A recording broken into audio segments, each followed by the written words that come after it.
Hey, it's going to be a good one today. I got that feeling. We're going to start with a question. You know, you can still use super chats on YouTube if you're watching us live. If you don't know what that is, Google it. But there was a super chat sent to us that we didn't get to yesterday, so I told Daniel we would get to it, and it's for AJ. He said, I was hoping that this could get answered by AJ. I would love to know about his process as he prepares. You'll like this, to announce a game, and if that changes in the postseason. What's your process heading into a game? Well, I watch the games during the week. I try to. Oh, yeah. But, I mean, I got Royals Padres this week, so it's hard to stay up for the Padres. But we talked about this series. We're going to I just did Colin Cowherd, and he talked about that, and now I just because, there's been a beanball war and guys throwing at dudes and all this stuff. So, which has been great. It's been great for baseball because people are paying attention to West Coast baseball. And then the Royals just haven't been playing very well. So, but I try to watch the games going into it. I try to figure out who's going to be the starting pitcher, watch their start the 5 days before, and then carry it over into it. Usually watch the home broadcast. And then there's articles that are sent to me, read up on every team. And then also, listen, I do Foul Territory every day. So I also have a pretty good head start on what's going on, not only with every team, but also in the league. So if a game gets out of hand, we have that. And then before every game, I'm sent a packet from a guy that I have, and it's basically a page on every player on both teams. Yeah, you get a research packet. And you read through it, and you do your lineup card, and you do your whole thing, and then you sit down, and you pick a couple things out of that. You concentrate, obviously, heavy on the starting pitchers because they have to talk about that. But you sit there, and you go through and you pick a couple things like, this guy's getting thrown 70 sliders in this game today because he's hitting 0.27 on sliders. So guess what? They're going to throw him a lot of sliders today, and then you have stats to back it up. But I'm not a stat heavy guy at all. I'm more of a what's happened in the game and let's talk about situations. But there's a lot more that goes into it. You have managers meetings, as you know, Scott. You sit down with both managers, talk to them. You get to go in the locker room. You get to go on the field for BP, talk to guys, try to get a little tidbits, but there's a lot more that goes into it. I think that people think you just sit down and you just go. It's hard. I did one college game, AJ. Do you tip your stat guy? Like, is it like a clubby where like he got all that stuff for you, so you have to like fire him a 50 after the game, or does that not happen? No, because actually the stat. So it was Rick. Nobody's gonna know this. Is Rick Krajewski is the guy's name. He's Joe Rick? Davis's. He's Joe Davis's stat guy. And when I first started doing games, I was with Joe Davis all the time and Rick. So we became buddies. And then he says, you want me to do stats for you when Joe became big time and I stayed where I was. He's like, you still want me to do stat packets for you? And I'm like, yeah. And then so I was actually paying him to do them. And then this year, go Fox. Fox is picking up the tab. They hired him to do all their games. So now I don't have to pay Rick. So I got a huge pay raise. And then when we do other games, like this Saturday I have Orsillo as my partner, Don Orsillo. I don't know who he's using for stats, probably Mitch Smith, I think his name is, but that's his normal guy, right? So if I do a game with Benetti or Adam and me, we have a guy named Ed Sfida who is a bigger Phillies fan than you, Kratz. He is the biggest Phillies fan in the world. I've worked with Ed. He's good, dude. He's a great guy, right? Huge Phillies fan. Went to Nova, huge Phillies guy. Okay? Oh, like the Pope? Pope? But everybody thinks he only wears White Sox hats. He actually first wore the Villanova hat, and then they started taking pictures with White Sox hats. So let's stay on track. I think he's just a White Sox fan. I agree. I mean, he chanted White Sox to the crowd. As he's in the Villanova baseball fan. Huge. Yeah. They even have baseball. Anyway, so no. The answer to your question is no. I don't tip the guy because most of the time and then I have another guy. This is where it gets strange. Not strange. I have another guy who I worked with during COVID when I had to go to studios in Orlando that would drive here and do the games, and he would sit there and hand me stuff. Yeah. When I was doing games during COVID. And he still does it. So I get a text at let's say the game's at 7 p.m. on Saturday night. Mm-hmm. About 3 o'clock, he starts and he's great. His name's Jeff. He just fires me info. He's awesome. Pages on every So you'll see it on your text during the game? Oh, yeah. So he'll text me stuff during the game about certain things. And that's live talent stats. Yeah. Sometimes you have that in the booth. He works for the Rays. Right. Yeah. Yeah. So there's a bunch of people that you can place around you to help you thrive and give as much info as possible, because you can't track that stuff during the game and trends pop up and then it's worth bringing up. So there's a lot that goes on behind the scenes. And they hand you cards. Yep. They hand you cards. Oh, this team is 1 for 12 with runners to score. Boom. And then you hear the guy, 1 for 12. I would be your stat guy one game, and I would just hand you all the wrong. If the team's 1 for 12, be like, hey, they're 11 for 12. And just, hey, I didn't say it. AJ said it. Then you'd throw me under the bus. I'd be like, nope, it's not me. I'm never being a stat guy. Then you get fired. You get okay. fired. I'm People doing know it for when the one stat guy gets something wrong.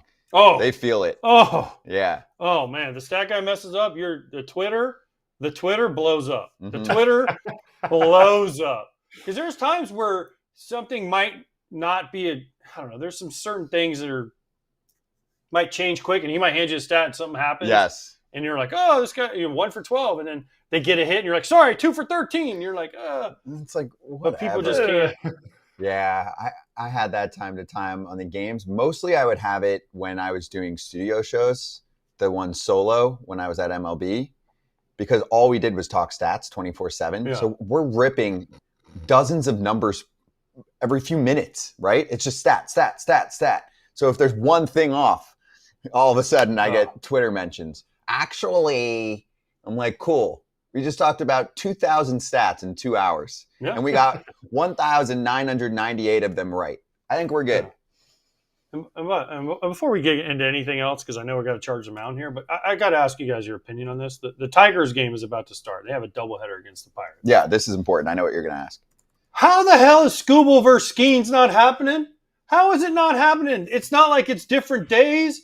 Like, I understand, they want to try and win one, but for the people, can Rob Manfred call him up and say, Bob Nutting, can we please pitch Skenes against Skubal? Hey, AJ Hinch, can we please come on, man. Like, this is a matchup everybody in the world. Make it the 7 o'clock game, put it on ESPN, and everybody would tune in.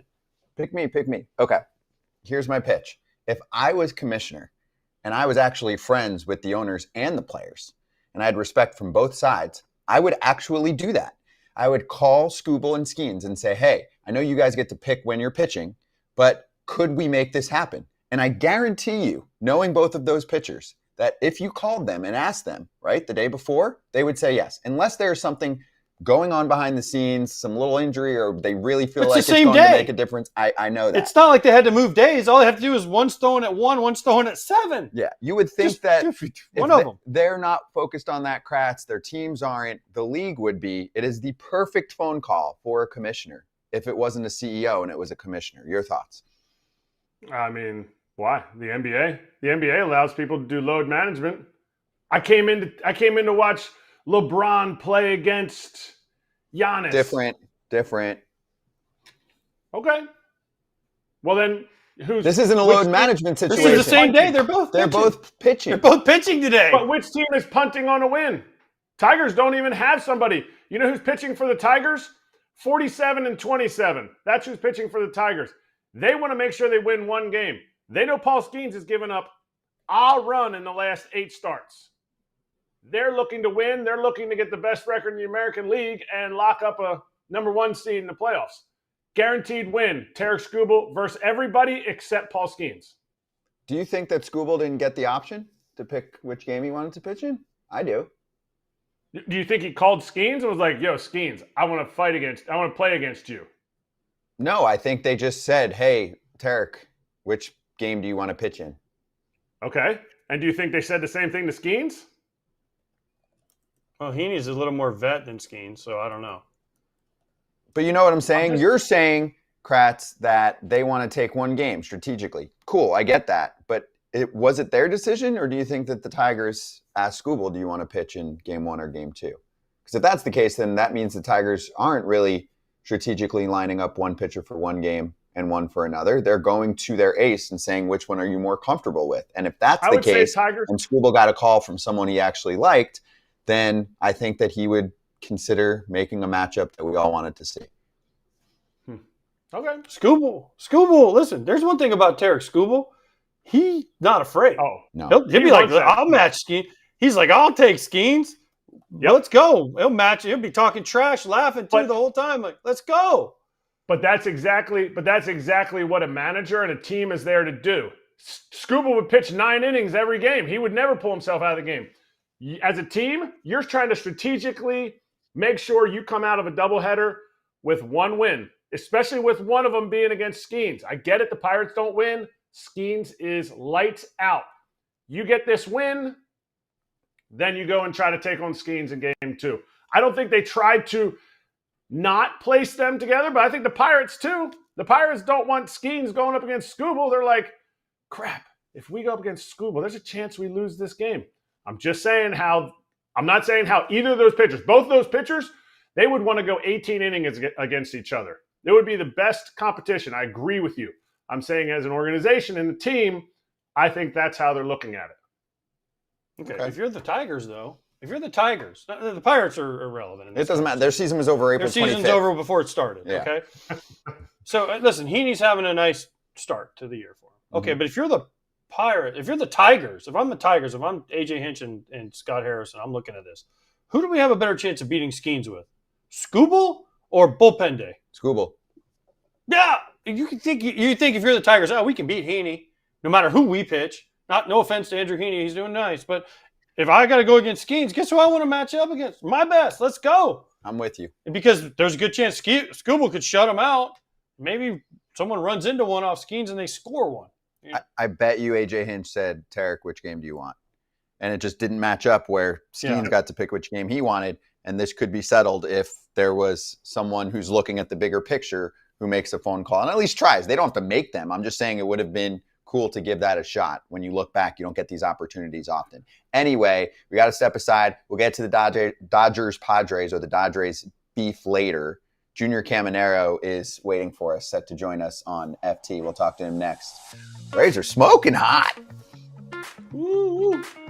Hot in Florida.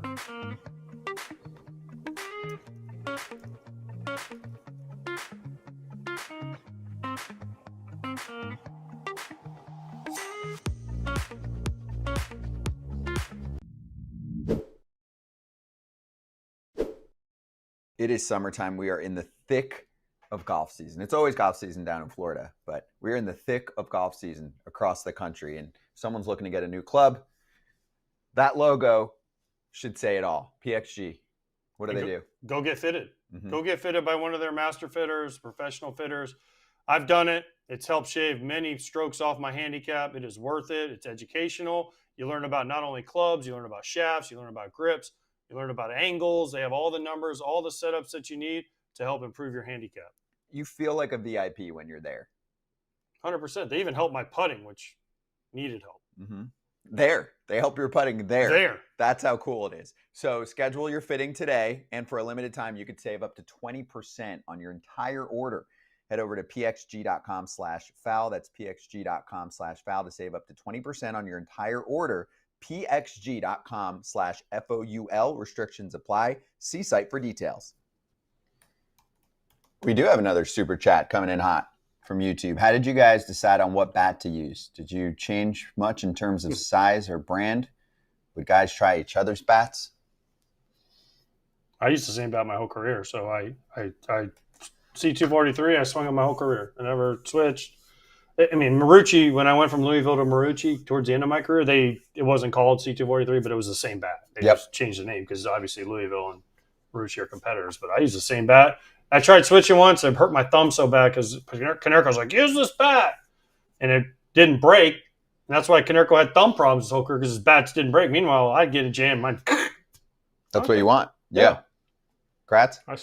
I switched in 2006 to an I-13 because I saw Mike Jacobs absolutely nuke balls all over the yard. Little did I know he was on the sizzy like Francisco Cervelli. But I was like, if that bat makes you hit the ball that hard, I went to a 34.5, 33, I-13. Last 14 years of my career, I never switched. I tried other ones out when I sucked, and I'm like, ooh, I need to try one of these. But never in a game. Boom. There you go. I think Junior Caminero is a torpedo guy. We can ask him. Is he? I think so. We're back in 20 seconds, so we'll ask Junior that. If you have any other questions for him, let us know either in the YouTube chat or on Chat BCC. We've got a good 10, 12 minutes with him. Coming up.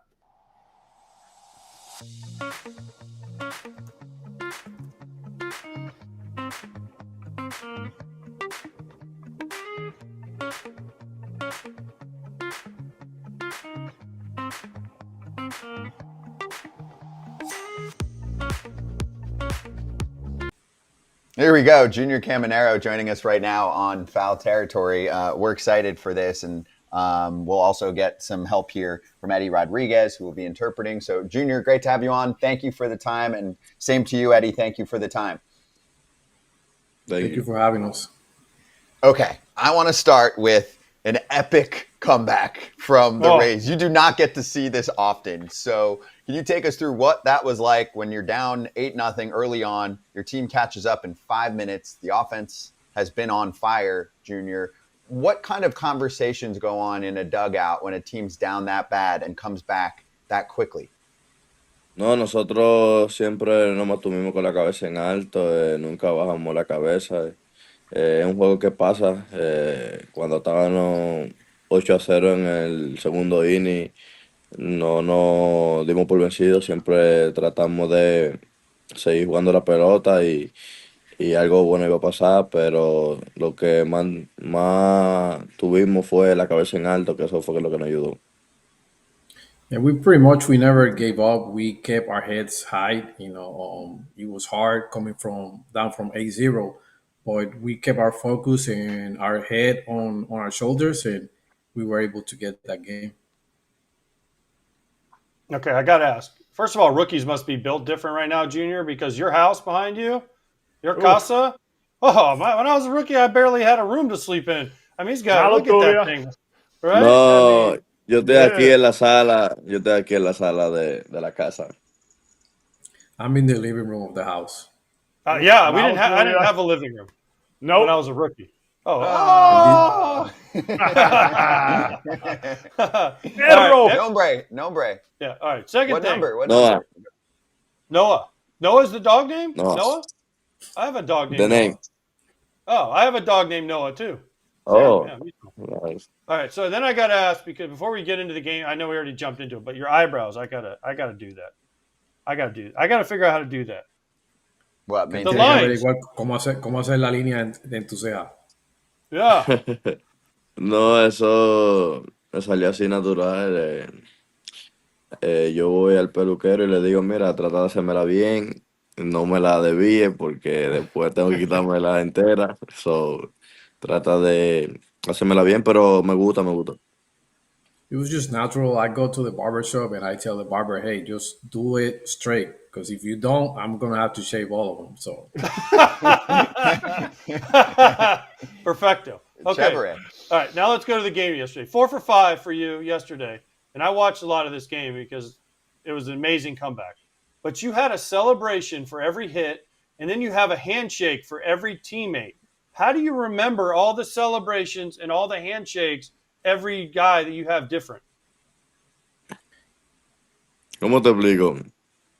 Nosotros siempre tratamos de celebrarnos cada turno, cada oportunidad que nos da el equipo y nosotros como conjunto en equipo vamos por un buen ritmo este año y nosotros siempre nos damos por vencidos, siempre tratamos de jugar la pelota que nosotros hemos venido jugando y algo muy importante que tenemos que estamos respondiendo cuando nos dan la oportunidad, cuando se nos presenta gente en posición anotadora y creo que por eso estamos jugando ese juego tan emocionante. Ayer vi a George Lowe como un niño cuando pequeño, cuando notó.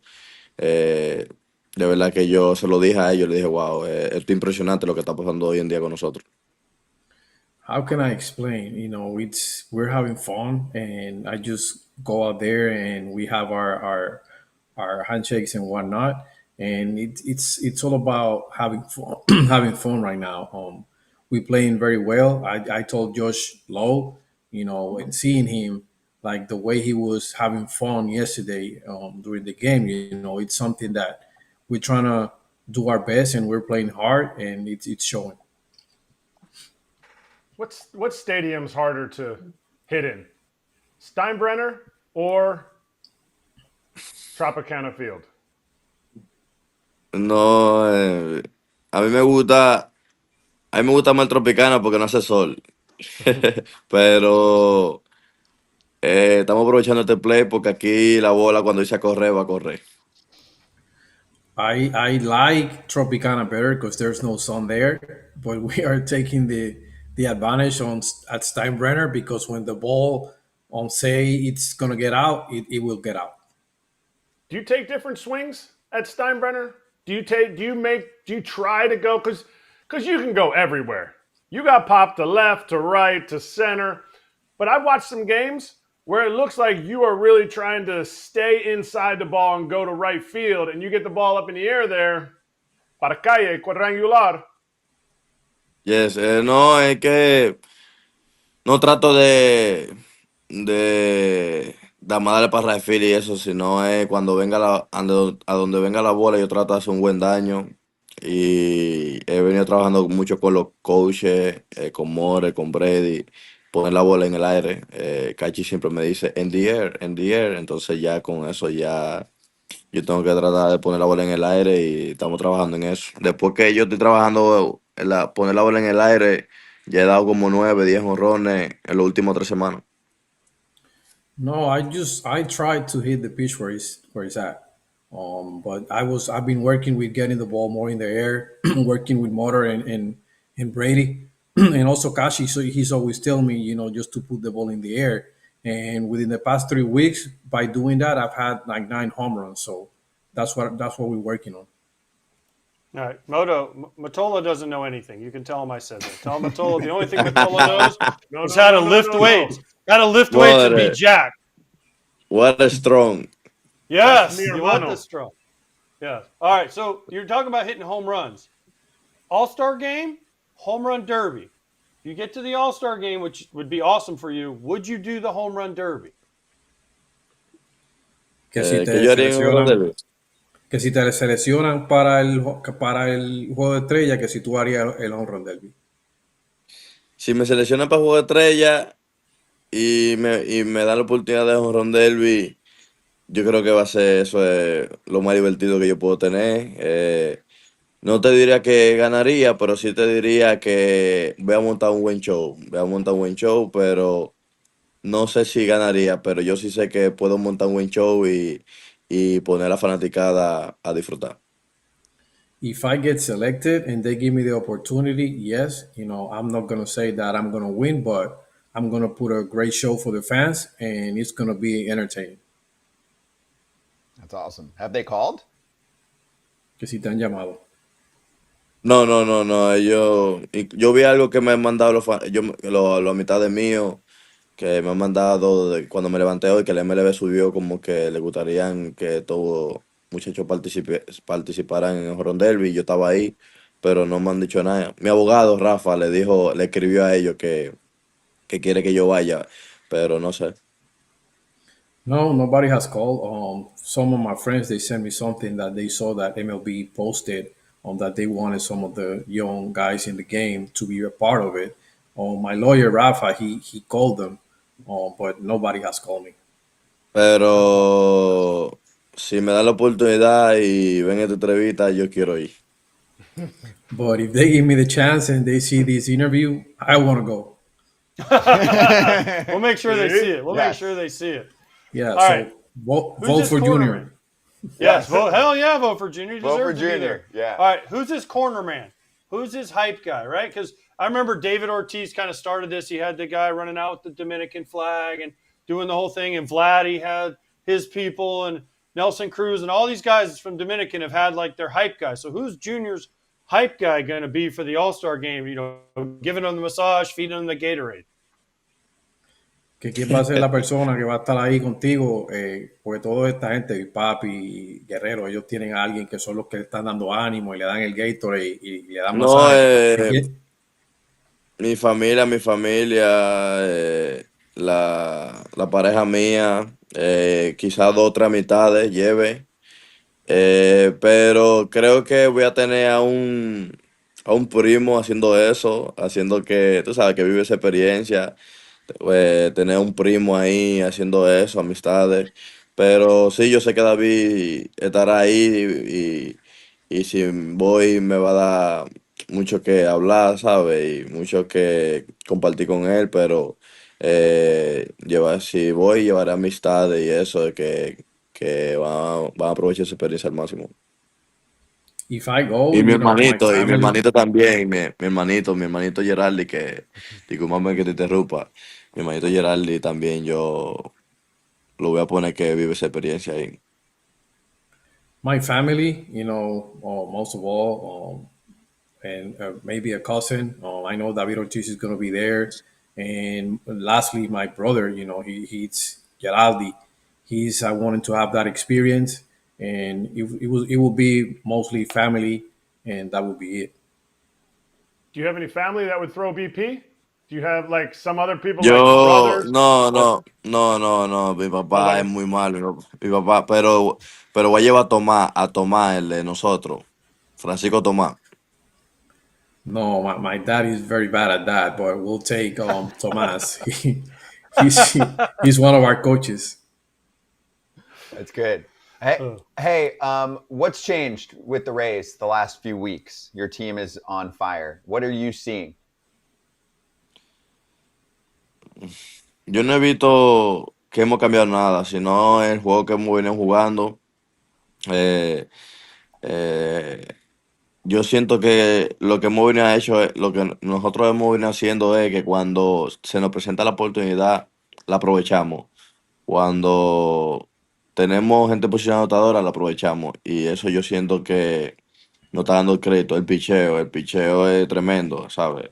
Ayer Tabrali no tuvo una tremenda salida, pero nosotros le respondimos. Cosas así es que nosotros nos mantenemos en equipo y de verdad que relevo todo. Tenemos una buena mezcla y lo dije ayer en una entrevista que si nosotros Dios nos ayuda a estar saludable, creo que vamos a llegar muy lejos este año.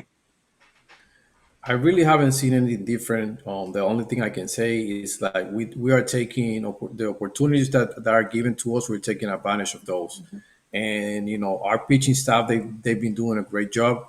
You know, Tash Bradley he didn't have a very good start yesterday, but we were able to pick him up, and that's what good teams do, and that's what we've been doing. You know, just taking advantage of the opportunities that are given to us.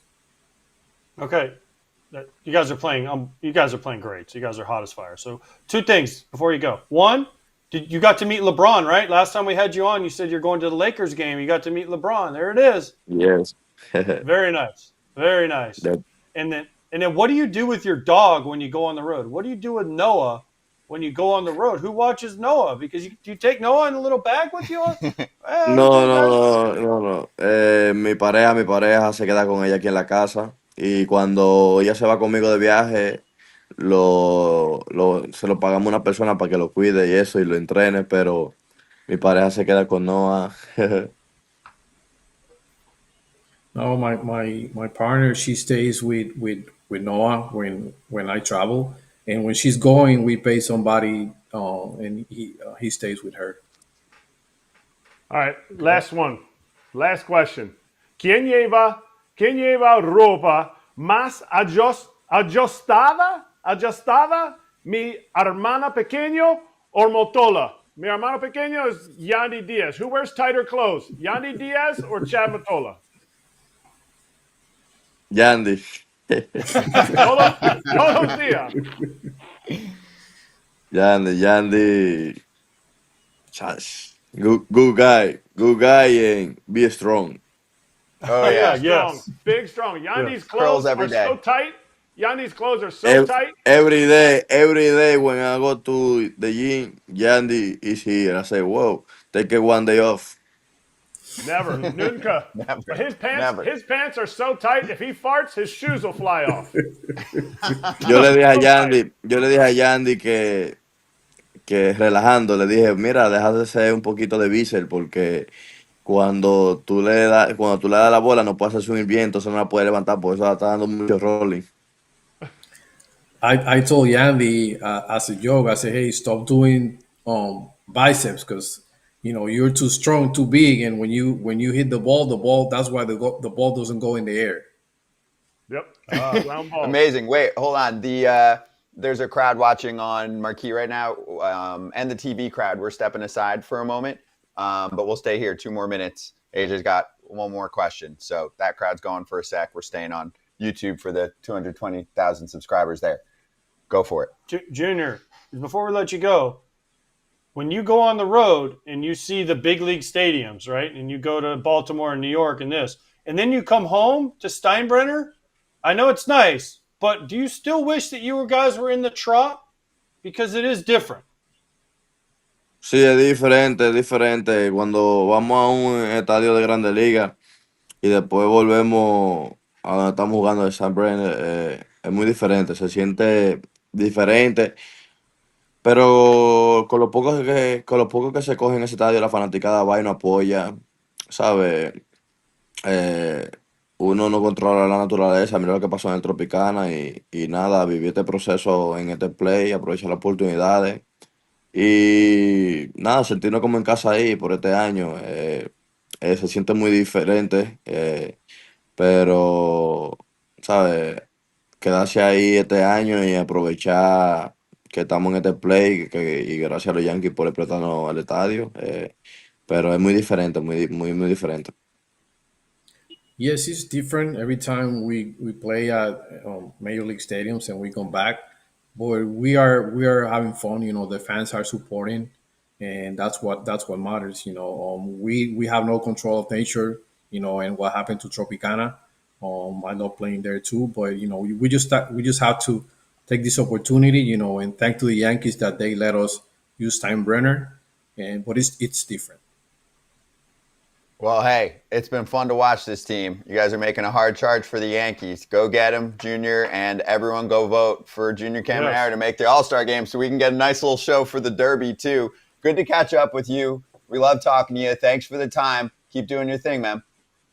Thank you, thank you. Dile que tengo un bobo que se lo voy a enviar, no sé, a Rafa para que se lo envíe a ellos, que yo veo muchos bobos ahí, para que lo pongan ahí también. Said thank you. He said he's going to talk to his agent. He has a bobblehead of his own because he sees that you guys have a lot of bobbleheads, and he's gonna send it to you guys. Yes. Yeah, I'd love to replace myself. We'll put it right here. I'm not getting rid of mine, though, but No, yes, we'll- I'll put him like right here. Yeah, or Right center here. stage right here. Yes. Tell Rafa to send us one, and we'll put it on the desk and say vote. Thank you, Plácata. Junior. Hey, when you play in Thank you, Orlando, you guys. can just deliver it here. It's perfect. Yep, that's true. Yeah. Gaffer. Thank you. Thank you. Thank you so much. Dio primero dice.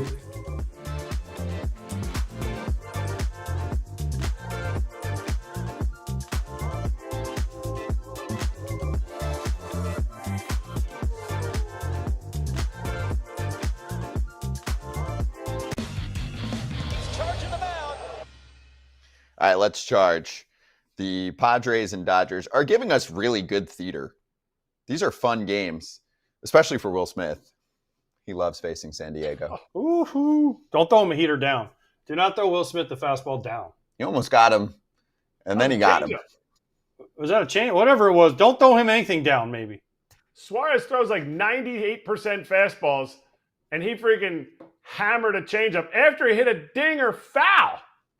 Nobody hits a dinger foul, then a dinger homer. Will Smith is unconscious right now. The whole season. You're right. So his line against the Padres, 9 for 17, 3 homers, 2 doubles, 7 RBIs. This season. Better question is, why is Dalton Rushing starting at all? Like, let's just roll with Will Smith every game against the Padres. Kratz's favorite word. 2 words. Wait. Let him What? play. Load Load management. Yeah. I mean, he went oppo, too. Telling you. I think it's the most underrated underrated player this season. Like what he's doing, he's not getting enough love for what he's doing this year. And then they bring up, I don't know. Anyway, I get it. They want him to stay. Only AJ can attest to this. AJ is the only one that played a lot on this show. Most I ever caught in one game was like 100 out one game. In one season was 110 games. Will Smith, in my opinion, he needs to be out there a lot, and that is nothing against Dalton Rushing. I just think they're hurting his development. No. Here's the problem. I agree with you on this, Kratz, and I'll say this about listen, say what you want, but most catchers do wear out that play every day in the second half. It's just a fact. And it's not even physical. It wasn't physical. It's just mentally for you. And then if you get to the postseason, it's almost like your brain resets and you start over. But it can work. Now, I've had good first halves, good second halves, whatever. But it always felt like towards the end, you did wear down a little bit. But that's fine. My thing is if you watch the Dodgers broadcast and you watch Dalton Rushing play, he's not hitting and it didn't look very comfortable. Right? And I watched the Dodgers broadcast, and Karros and Joe Davis last night were saying, oh, they just told him just don't worry about your hitting, just catch and be good. And then they brought up the point, this guy's been a hitter his whole life. He's been known for his bat. You know how hard it is to sell somebody that is known for his hitting, don't worry about hitting, just catch? And then you only get at bats once every 3, 4, 5 days. He's never done that in his life. I agree. Like, you're stunning his growth, but they wanted him there because he's better than Austin Barnes. So it's kind of like a catch-22. What do we do? But yeah, if you've never done it, you've never not played every day, it takes you some time to get used to it. Yeah. I mean, he hasn't been great, but 73 OPS plus for a catcher is not abysmal. It's below average. It's not what you want. It's 41 at-bats. Let's pump the brakes. The other thing is... Wait. Let's pump the brakes on what? If this continues for a while, they will option him. And if he ends up being... That's not what you want. What? You had we should just be scared. We should be scared and hold a 24-year-old back for forever, and keep him in the minor leagues forever. No, he was your third catcher in your organization. Maybe you trade him. Maybe you do keep him. To me, they're pinch hitting for him, just like they're pinch hitting for Austin Barnes. So what? So why wouldn't you let him continue to play every day? It is very, very hard to not play every day when you've always played every day. And that's what For how long, though, Kratz? For how long? How long does he have to play every day and rake in the minor leagues before he's allowed to play in the major leagues? Also, the OPS plus, the average OPS plus for a catcher, for all catchers in the big leagues, my guess is it's like 80. So he's basically been an average catcher in his first 41 AB. He's done great. We're not saying he's not doing well. You just want him to play every day, but for how long? How long? He's 24 years old. He's crushing the minor leagues. How long? So if he rakes the rest of this year, Will Smith's there for a decade. What do you want? You want to get traded? Okay, but it's not happening this second. If you're done rushing, you're like, please, somebody trade for me. I'm sorry. That's it. Okay, and that might happen. But for now, I think he'd rather play and develop in the major leagues. And they are giving him playing time. Will Smith is going to get the load management treatment because the Dodgers feel that he has faded down the stretch and not been this version of himself. So they're going to try this out this year and then see if he's the Will Smith we're seeing now in October. That makes sense. Wouldn't you do that? Wouldn't you try that? If you've seen a pattern for a few years, and it's a pattern with most catchers in baseball these days, look at the numbers from catchers last year in October. Even from good catchers, they fall apart. AJ's not even denying it, and he played every day. I'm not denying that. What we are saying is, for Dalton Rushing, it is really, really tough to get your footing in the big leagues. As a young guy, as an old guy, my career was brutal. I hit 209 in the big leagues. The years that I played consecutive days, my numbers were substantially higher. Your production is substantially higher because you can put at-bats together.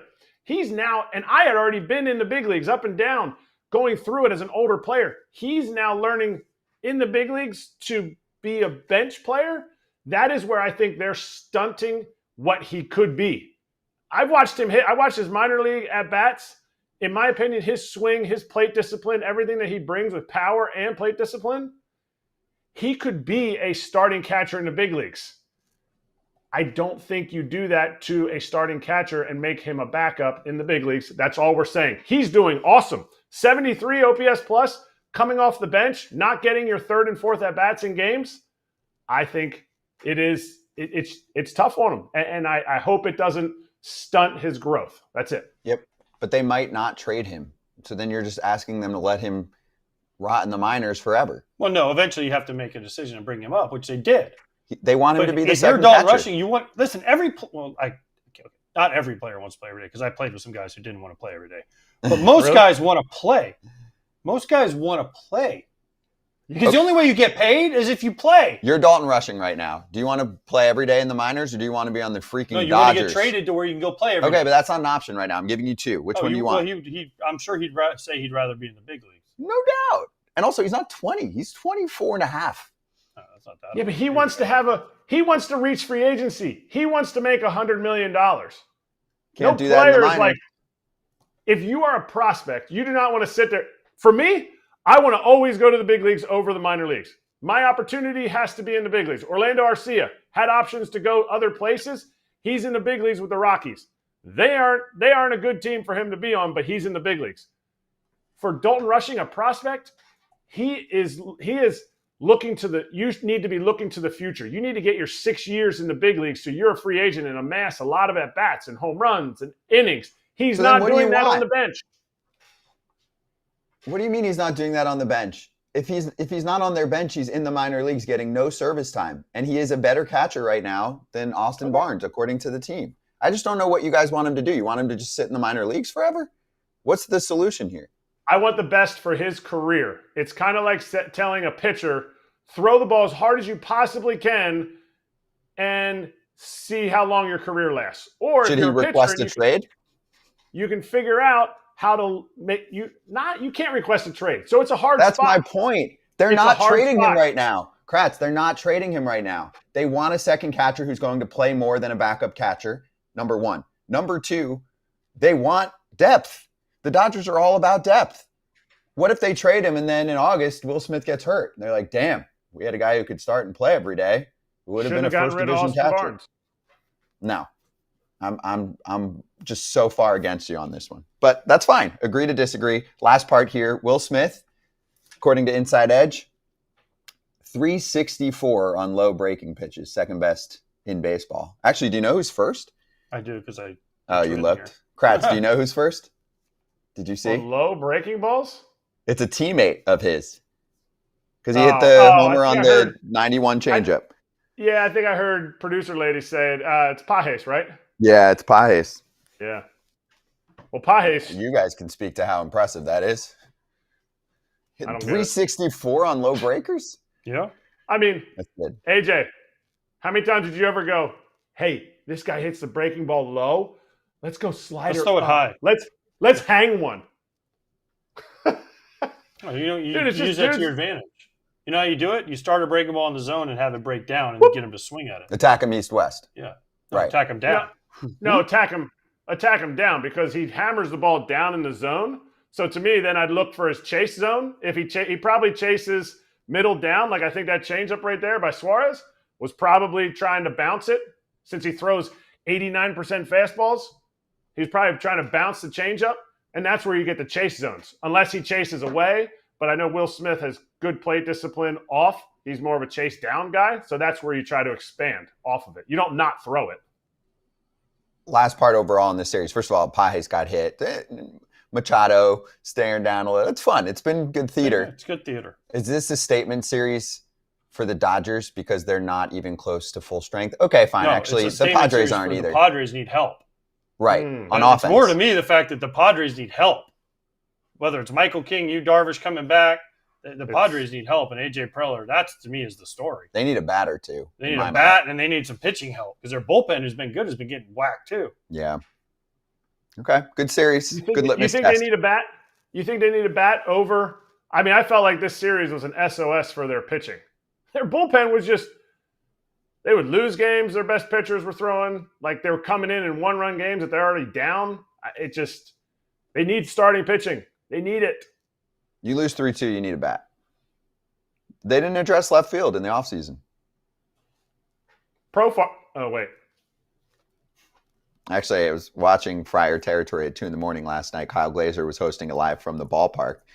And I was like, hot take. Braves trade Profar back to Padres. I know that he's not postseason eligible, but you got to get there. Why not? I think it's a fun hot take. Nick Castellanos, the next Padre. Ooh. I would take that. That would be fun. All right, coming up next, looking for some hot takes from new broadcaster Clint Frazier. We're going to put him to the test. Former big leaguer joining us. Can't wait. Red Thunder.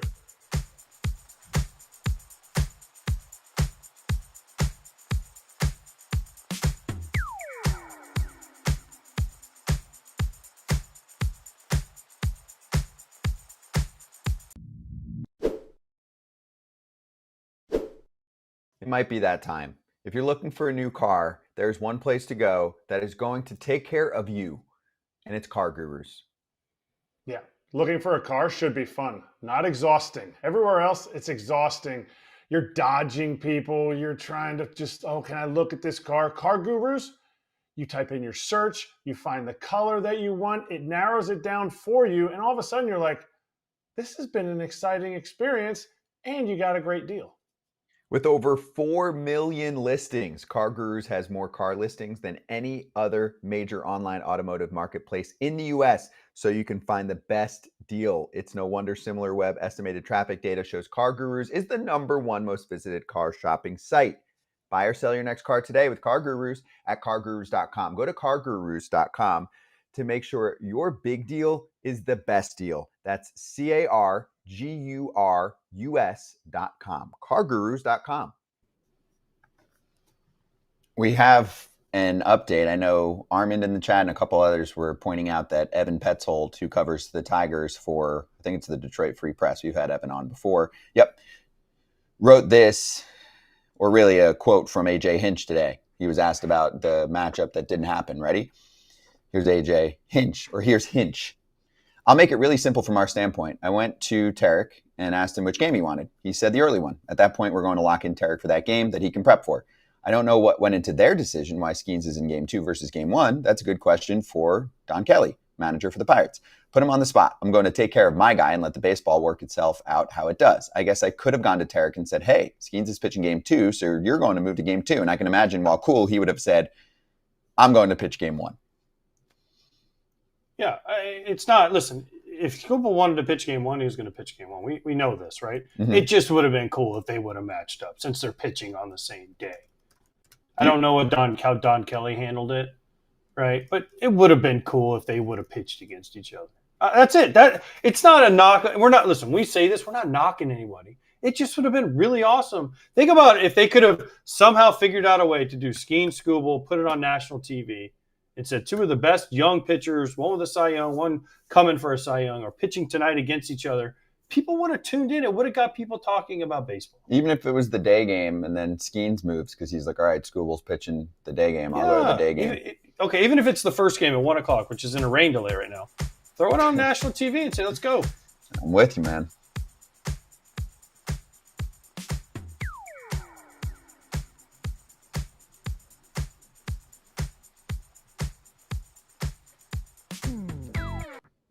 All right, we've got Clint Frazier, former big leaguer, joining us right now on FT. I'll let Kratz do a little more on the intro. Go ahead, Kratz. Lightning and the thunder. I mean, did you bring all those size 9 shoes out so that we could see them too in your background? Is that what you got out there? I went and emptied the bank account, bought every shoe I saw in the store, and just put them on the shelves just in case, man. One moment, you get one chance, so might as well flex. Hey, congrats, though, man. You're done playing. You're officially done playing. Now, did you quit or did you retire? I think it was a combination of both. No one called the phone.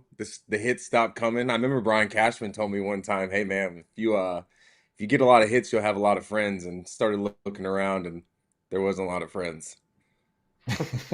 That's a good way to put it. Okay, so first off, when you look back at your big league career, what stands out? What are some of your best memories and some things maybe that you wish that you could have done differently?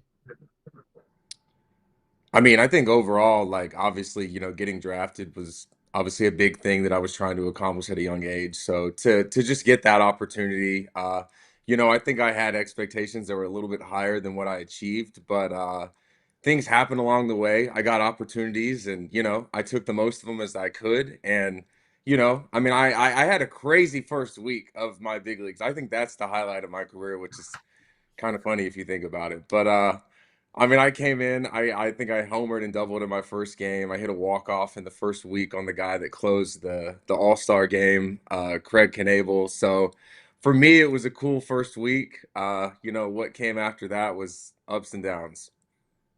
All right. Well, first of all, you finished your big league career with less home runs than me. So I pretty much I have to make sure everybody knows that. I just looked it up. So there's that.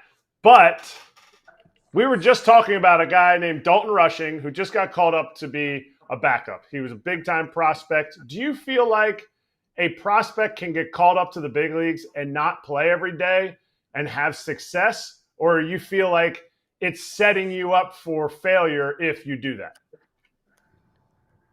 I think it's tough, dude, because like you go from, especially if you're mentioning like top prospect guy that gets a lot of opportunities, a guy that knows every single day that he's going to be in that lineup, regardless of, who gets called up around him in the minor leagues I'm speaking about. So when you get to the big leagues and you're used to playing every single day and, your numbers not being called upon as often, I feel like it's hard, dude. I mean, you sit there for 6, 7 innings and you get thrown in the eighth or the ninth, and it's the best guys on the mound, and it's not easy. So I think it's one of those things where you're learning on the fly as you go, and obviously, you're trying your hardest, but some of these guys you have no chance against. So it's, they're kind of stacking you up against the 8 ball, I think. So you're from small town Georgia. You went to small town Cleveland when you were drafted, and you played small town minor league baseball, and then you get traded. You were the throw-in in the J.P. Fireeisen trade and the Ben Keller trade for Andrew Miller, but you were the marquee piece coming back in that trade. Which was tougher for you, New York fans or New York media? Being 22 years old, being the next hope for the Indians, because I can say the Indians, they were the Indians at that time. So who was tougher, the media or the fans? I think the media. I think that there was because here's the thing, dude. Like I came in not knowing anything about New York baseball, right? Like I genuinely did not watch baseball growing up as a kid. If I did, it was like Ryan Howard was the only guy that I really focused on. And I really didn't know much beyond his years. So when I come in week 1, they're asking me if I asked Mickey Mantle's number to be unretired so I could wear it. And I'm sitting there thinking, like, I don't even know what number this guy wears. And I'm being told by people with the Yankees, like, you cannot say that. And the only people that were asking me the questions that backed me into a bad corner were the media.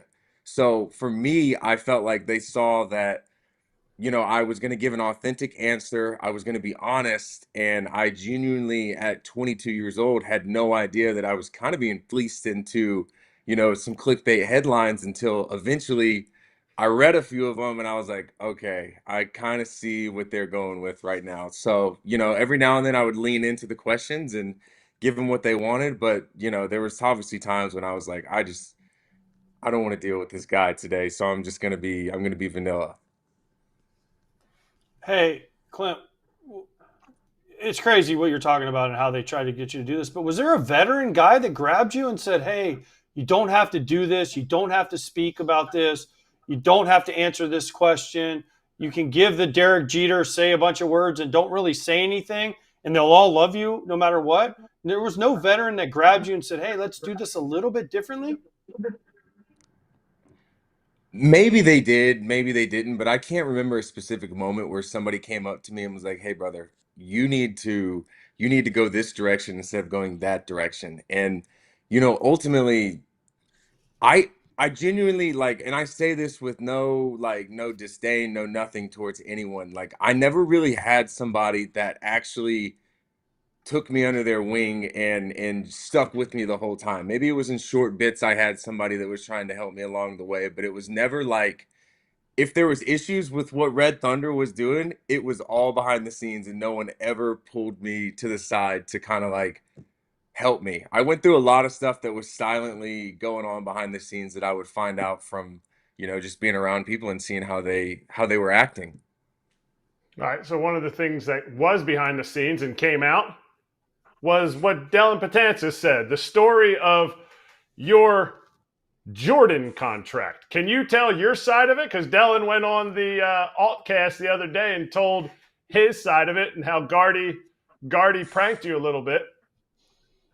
So just to clarify, when I saw that on my timeline, that was the first time that I had found out that Gardy was involved in this. I like honestly, bro, I can say it with like all love. Gardy was probably my favorite teammate that I had in New York. He was the funniest guy. He was good to me. He was good to everybody. So for Gardy to go that long and never bring it up to me, that's kind of messed up, dude.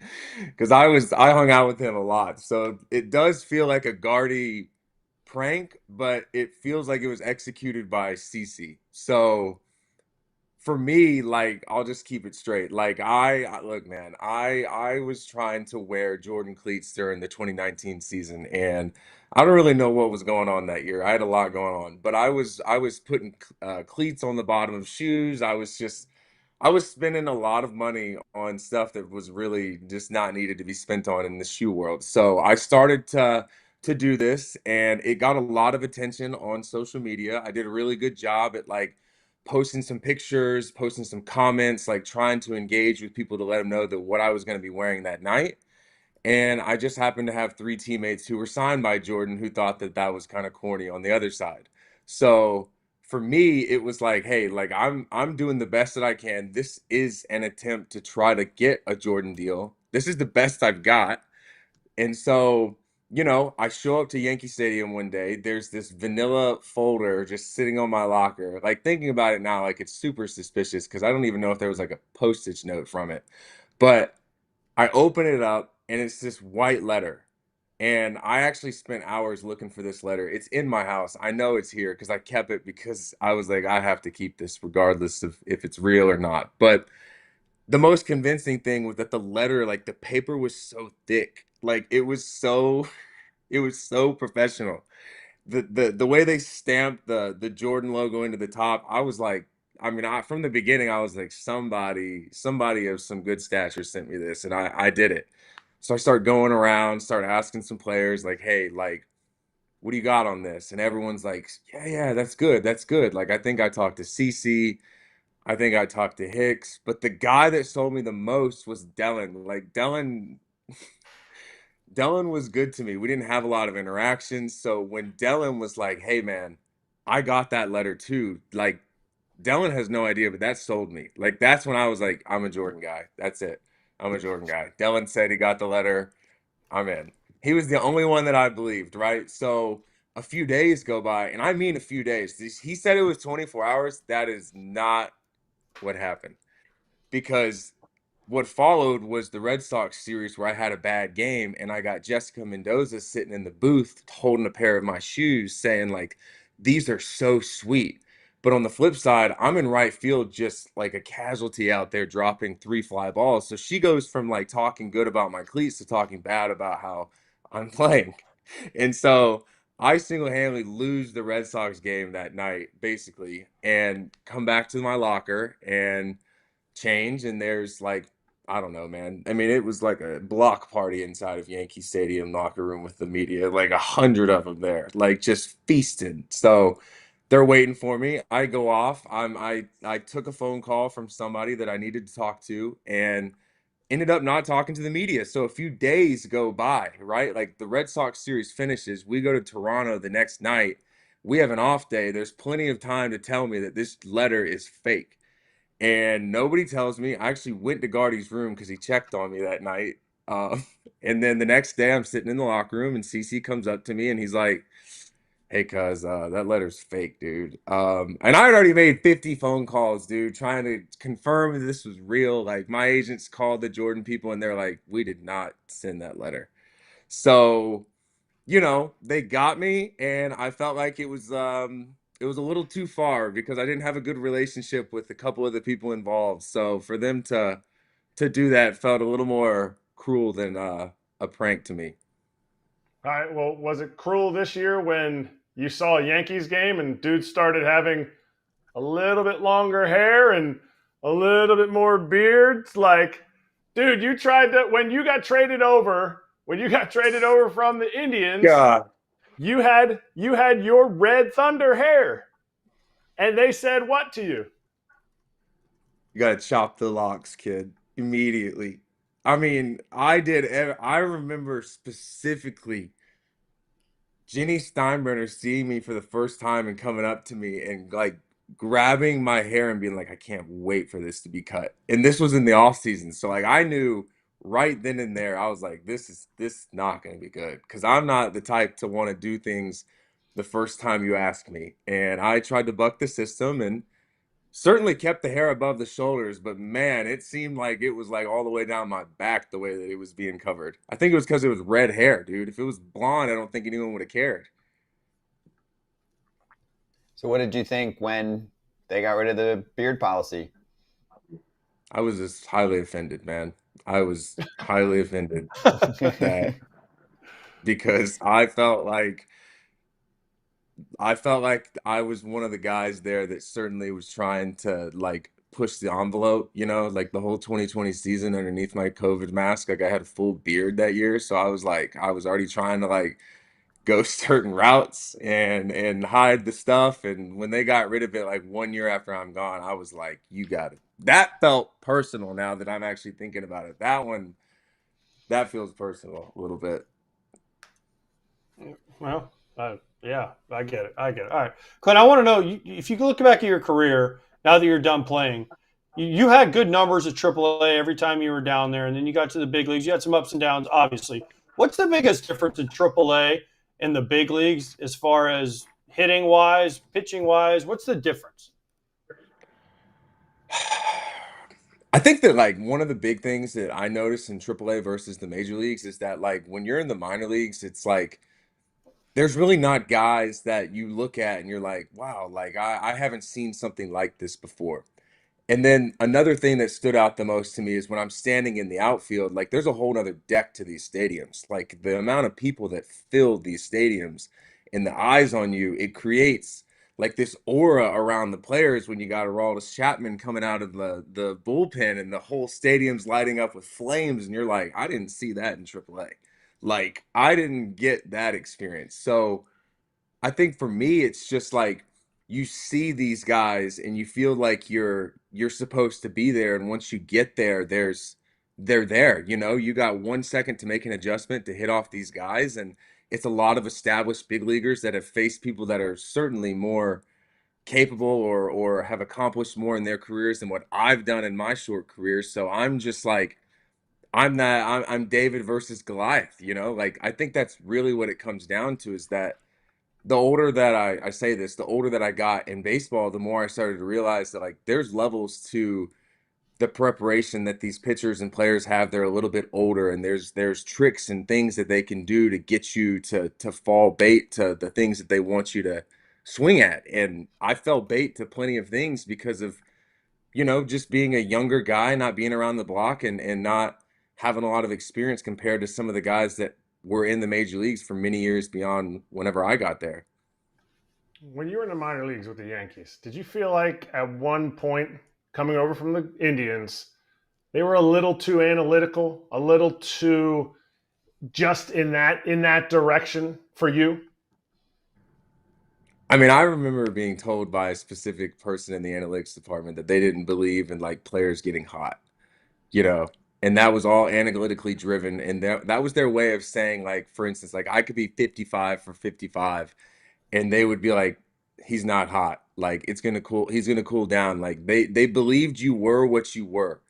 And in my mind, I was like, but that's not using your eyes. You know what I mean? Like this guy's on a scorcher right now. And like you got to run with that sometimes. And so, yeah, like I do feel like they hired a few too many rocket scientists to try to like make the lineup instead of just like letting a former player or a guy that has more experience write the lineup. That's funny. Yeah, analytics don't believe that you're a human being. Just always remember that. I mean, analytics are good for some things, but you're never hot, you're never cold, you're just a robot. You're never mad at the person at home. Your kids are never sick. Your dog was never sick, didn't keep you up all night. You're just a robot. So always remember that. Always remember that you're a robot. Now, you got to experience what I like to call the White Sox experience, okay? Dude, after I was gone, please explain the difference between the Yankees and the White Sox experience. They would let you have long hair, but you had it was a little bit. Yeah, go ahead. I left my White Sox hat sitting upstairs, and I almost wore it for you. Like, dude, it's the only baseball hat that I wear. I'm so proud to be able to say that I was a Chicago White Sox for so many reasons. So, like, that was, I'll be honest, like, AJ, that was the most fun I've ever had in a baseball experience. But it was not like, as a fan, for what the reason I was having fun was like, you don't want me to have fun for those reasons. Like, it was Well, tell the not reasons. Tell the for the reason. Like, good. why were you having fun there and not in other places? It was, brother, when I got there, I just specifically remember being told, like, I'm not going to throw people under the bus, but it was a staff member being like, we got a lot of superstars that don't want to act like superstars. And he's like, I need you to bring some energy because these guys do not hustle. They don't try hard. Dude, I saw what looked to be like 8 different season-ending injuries to like the naked eye, all for them to go to the hospital, get diagnosed, and like not even a bruise. And it was just like these guys didn't want to play.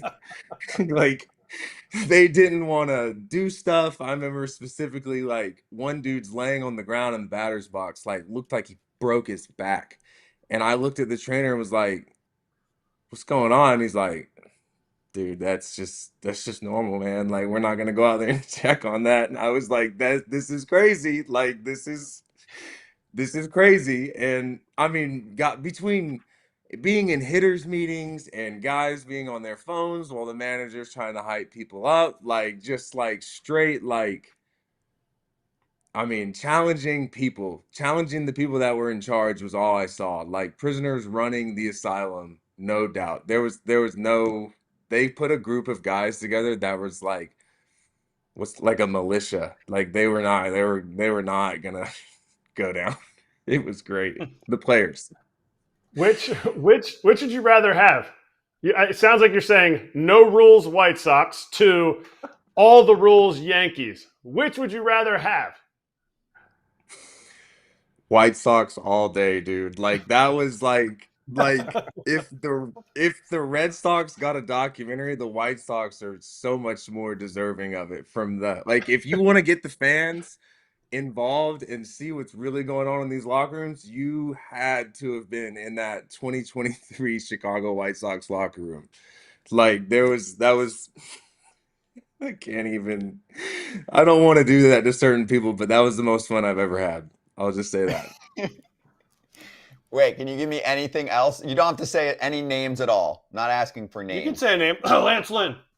Well, Lance is our buddy. But he's my pal. Was there anything else that you observed there that was different from the rest of your experiences? As you mentioned, there were guys that didn't want to play. Anything else that you would be there and look at and be like, this is documentary worthy. This is not what I've seen anywhere else. I'll give you one thing because this is unlike any experience I've ever had. I'm not gonna say his name. I don't want it because some people are still playing, right? I'll just beat around the bush. But there was a time where a player did not hustle down the line, and in his eyes, he didn't know where the ball went, is what he said, right? Like he didn't like he swung and didn't know where the ball went, had no idea that it went in play, and that's why he didn't run. But in the manager's eyes, like he was not going to have that. So he went over to this certain individual and was like, "What the hell?" Or sorry, like what's going on? Like why aren't you hustling? Like I'm going to take you out the game. And this was like the first couple days I was there. This guy looked back at the manager and was just basically like, "If you take me out this game, we're going to have a serious problem." And the guy was like, "Are you threatening me?" And he goes, "Take me out this game, we're going to have a serious problem." And like this guy did not come out the game. And I was like, holy, like this guy he just threatened the manager. Like, we're gonna have a serious problem if you take me out this game. And like I had never and he stayed in the game and was in the lineup every day moving forward. Like it was like, wow, who's really running this team? That's good. Have you seen that before? Have I ever seen? Well, Threatening? listen, I'll tell you this story about the White Sox. This is and it's not even on this level, but Brian Anderson, who was a first-round pick for the White Sox, right?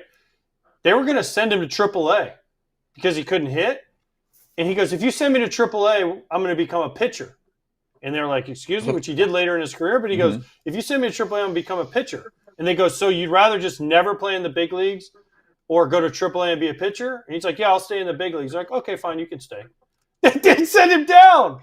It They worked? literally they asked him, would you rather be in the big leagues or go to AAA? And he's like, big leagues. They're like, what if you never play? He's like, I'd still rather stay. And they go, okay, well, we're probably going to send you down. He goes, if you send me down, I'm going to become a pitcher. And they're like, okay, you can stay. Didn't send him down. So it worked. It worked. The threat worked. It worked. Yes. And then he became a pitcher later, but still. Epic. All right, we're tight on time. I got one more for Clint. Back to the Yankees for a moment, because you talked about your experiences. You've been really vocal about, how it's tough for a young player to especially go through a system like that, media like that. Somebody who's pretty quiet on the team now, hasn't become a superstar, was highly touted. Anthony Volpe seems to be the guy that Yankee fans are picking on right now. His defense has taken a step back. His bat's okay. What would be your advice for someone like him to try and get through that? I don't know Anthony beyond meeting him in the lobby at Yankee Stadium the day that he got drafted, right? I didn't have much interactions around him, but if I could give him any advice, it would be like, brother, we got to get off social media. Like I know that everyone says they're not affected by the things. Like you would have to get off of it. You'd have to just trust what got you there. Like, I know that Volpe's in a tough situation because, Didi Gregorius was there. Jeter was obviously there. Like, there's a lot of there's a lot of big shoes that he's having to fill. And, I know that he's got it in him, but, I think he's just one of these guys, bro, that the media is just picking on because they're running out of people to go after. And so if he can find a way to silence that outside noise, pressure does one of two things. It creates diamonds or it busts pipes. And so find a way to be that diamond in the rough that the Yankees are hoping that you can be, and just no pressure, man. Like, I know that's tough to say, but you're struggling right now. So what's the worst that can happen if you go out there and just try to play as free as you can and just ultimately just be what Anthony Volpe wants to be? It's like, there's no better person to be than yourself. So don't try to fill the shoes of someone else. Yeah, I like it, especially that first part too. Just get off socials for a little bit. Yes. Don't look, because the fans, it's more the fans than the media on this one. Like, we have our Yankee show, Pinstripe Territory, and I listened last night, and whoo, they were bringing it. They're like, we're done. He's not our shortstop anymore. I'm like, relax. But that's what you get here. The expectations are higher when you're with an organization that has a massive fan base they're expected to win. That is expecting to win. And he was originally looked at as, he's going to be a superstar. He hasn't been a superstar yet for the first few seasons. So anyway, it's interesting. But I'm just like, man, he does have a Gold Glove. Yeah. Defense took a step back this year. Bat has taken a step Gold forward. Gloves are great, but what's next? Fans don't really care.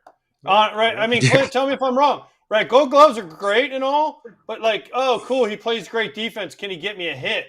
Especially in New York, they got a hit. Yeah. I mean, I came in, COVID season came in second in the Gold Glove, and everyone knew that was fake. So, for me, it's just I only got a Gold Glove because I could hit, and I fully believe that. So, bro, like I said, I mean, if Cashman is looking me in the face and say hits bring you friends, then I don't really care about the glove as much as I do about the bat. Yep. I love that he was wearing the beard under the mask too. Yeah. I didn't even realize that. That's good. That's year, sneaky. dude. Yeah. Whole year. I like that. Clint, this was awesome, man. Hope you enjoyed it. You're really good. Great answers. We'll have you back. Appreciate the time, man. Good to see you. All right, guys. Thanks for having me. And hey, AJ, go White Sox, baby. Here, I'll put my captain's hat on for you. Go White Sox. Yes, exactly. Sir, dude. Please. All right, guys. Give Clint a follow at Clint Frazier. Really good follow on X and all that. Thanks, Clint. We'll catch you down the road. See you guys. Be right back. David Samson joining us next.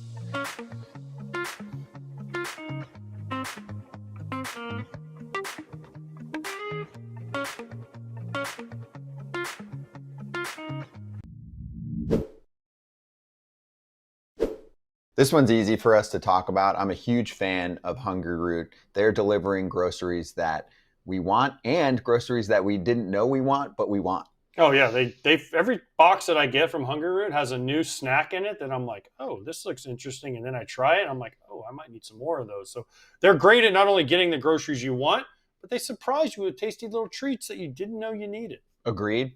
Turkey jerky. There was like a chocolate pudding thing where I'm like, I'm not a big chocolate pudding fan. Then I have it, and I'm like, this is awesome. So they can cater to your needs. You got gluten free, or you're looking for a certain diet that you want to fulfill, or there are certain items that you love. They learn along with you. You let them know your preferences. They just nail it. Take advantage of the exclusive FT offer, please. For a limited time, get 40% off your first box, plus get a free item in every box for life. Go to hungryroot.com/FT. Use code FT. That's hungryroot.com/FT, code FT, to get 40% off your first box and a free item of your choice for life. Hey, we're back. Let's touch on this for 2 minutes. Frankie Montas hasn't pitched yet in the bigs for the Mets. They signed him in the offseason to a big deal. I think it's 2 years, $34 million. He's got knocked out after year one. Coming back from a lat injury. He's been awful in the minor leagues. Does it matter? No. And what did they do? Because here's the tweet from Anthony DeComo. He said 5 more runs tonight. What was supposed to be his final rehab start. 5 innings, 5 earned, 7 hits. 12.05 ERA, 8 homers, 6 rehab outings. Poor results have put Mets officials in a difficult spot. I mean, you got to bring them up and just see at least for 1 or 2, right? Yeah, you have to bring him up. You what are they going to do, DFA him? Right. So you have to bring him up, and you're not going to bring him up into the bullpen. So you have to just give him a start. But, I mean, the Mets have lost 5 games in a row. It's not going to be easy to win the division. If you're looking at him in the minors, Kratz, and you're like, this isn't up to par yet, what do? You try and convince him maybe to extend it? I think you can do that if you get permission. Yeah, he would have to sign off on it, but how many more? I think you only get 1 extension. I don't know how long he's been down there, but he's made enough starts. To me, I'm not that mad because he's throwing strikes. The issue is he's not getting outs in the zone. And I get it. Guys are going to say, oh, man, you know, these guys, they just ambush. He's not throwing down in rookie ball. Like, this isn't the complex league. Like, he's throwing against hitters that are much less accomplished than big league hitters. So it's going to be a short leash.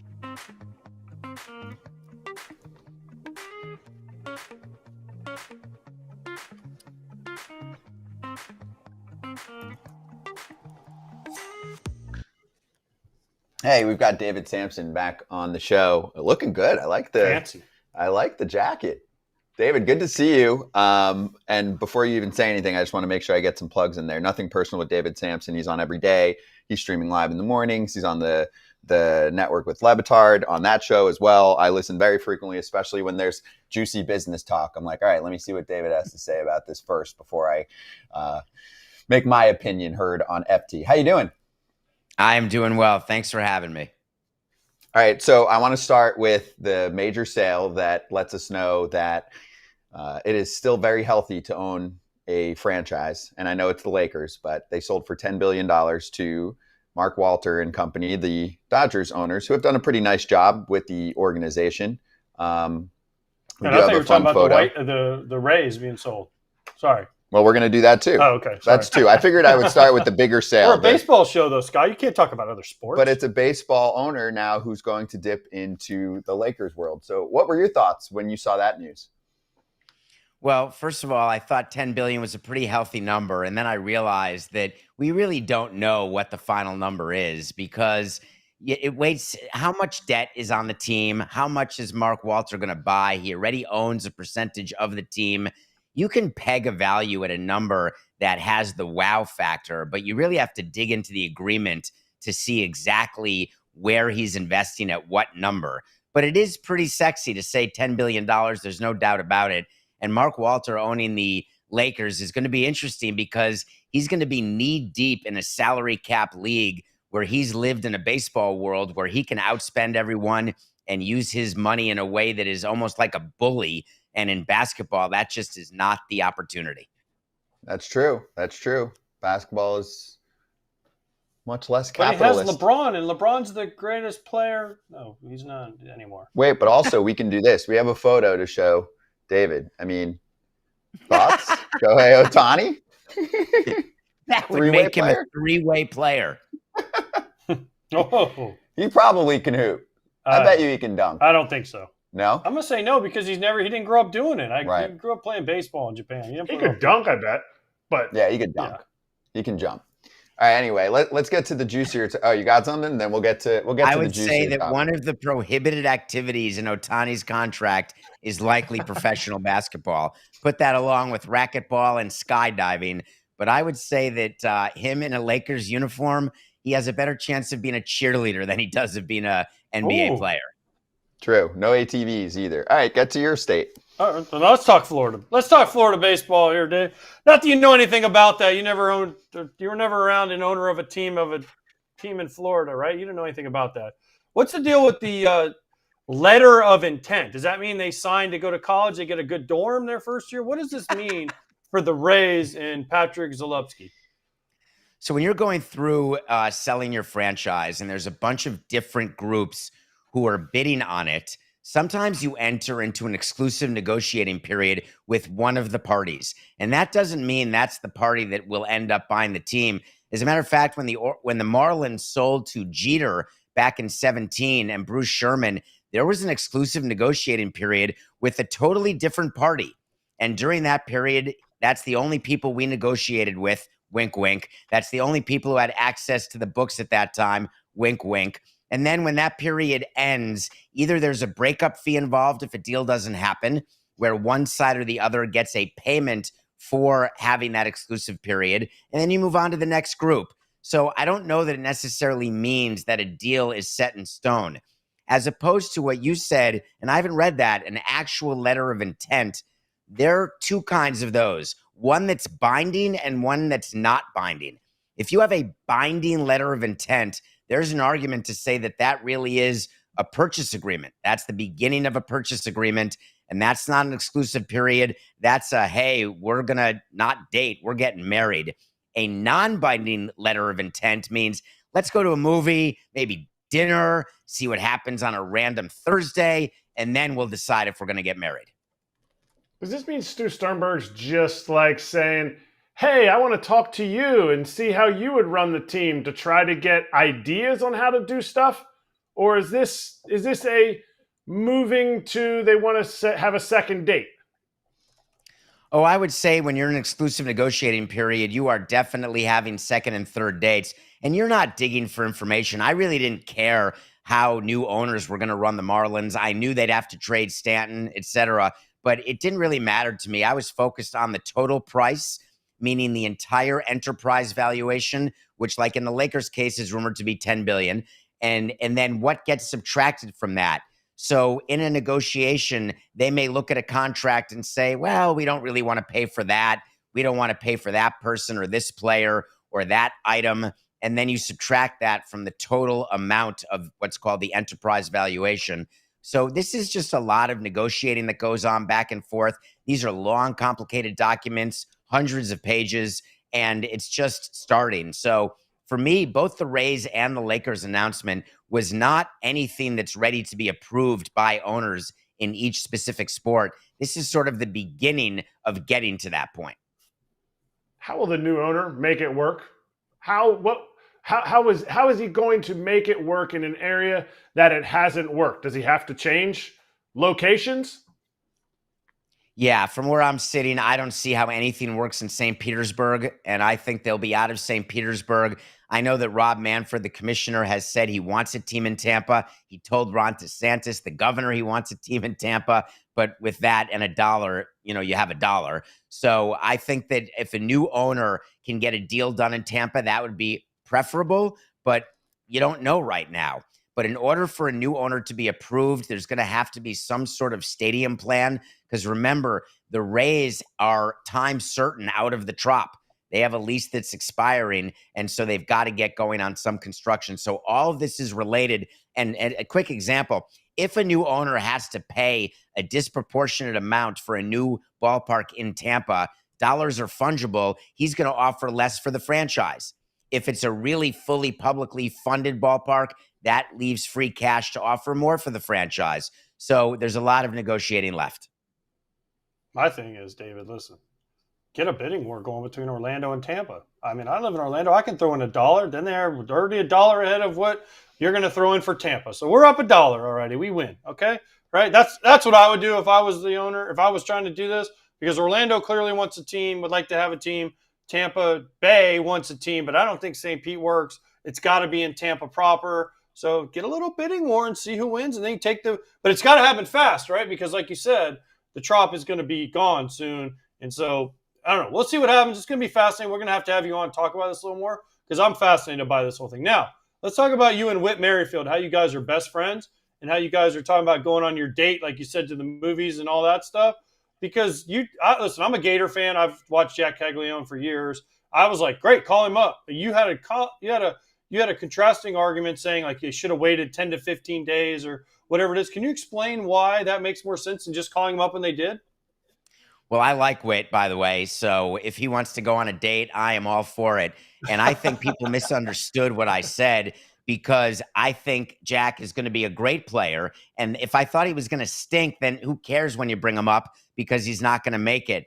But if you have a player who's going to make it to arbitration, if you give that player Super 2 status, what that means is they have a 4th year of arbitration. What that means, instead of being paid the minimum, just call it $1 million, they're being paid $4 million. And that's $3 million spent on a player that you could spend on other players. And that's only year 1.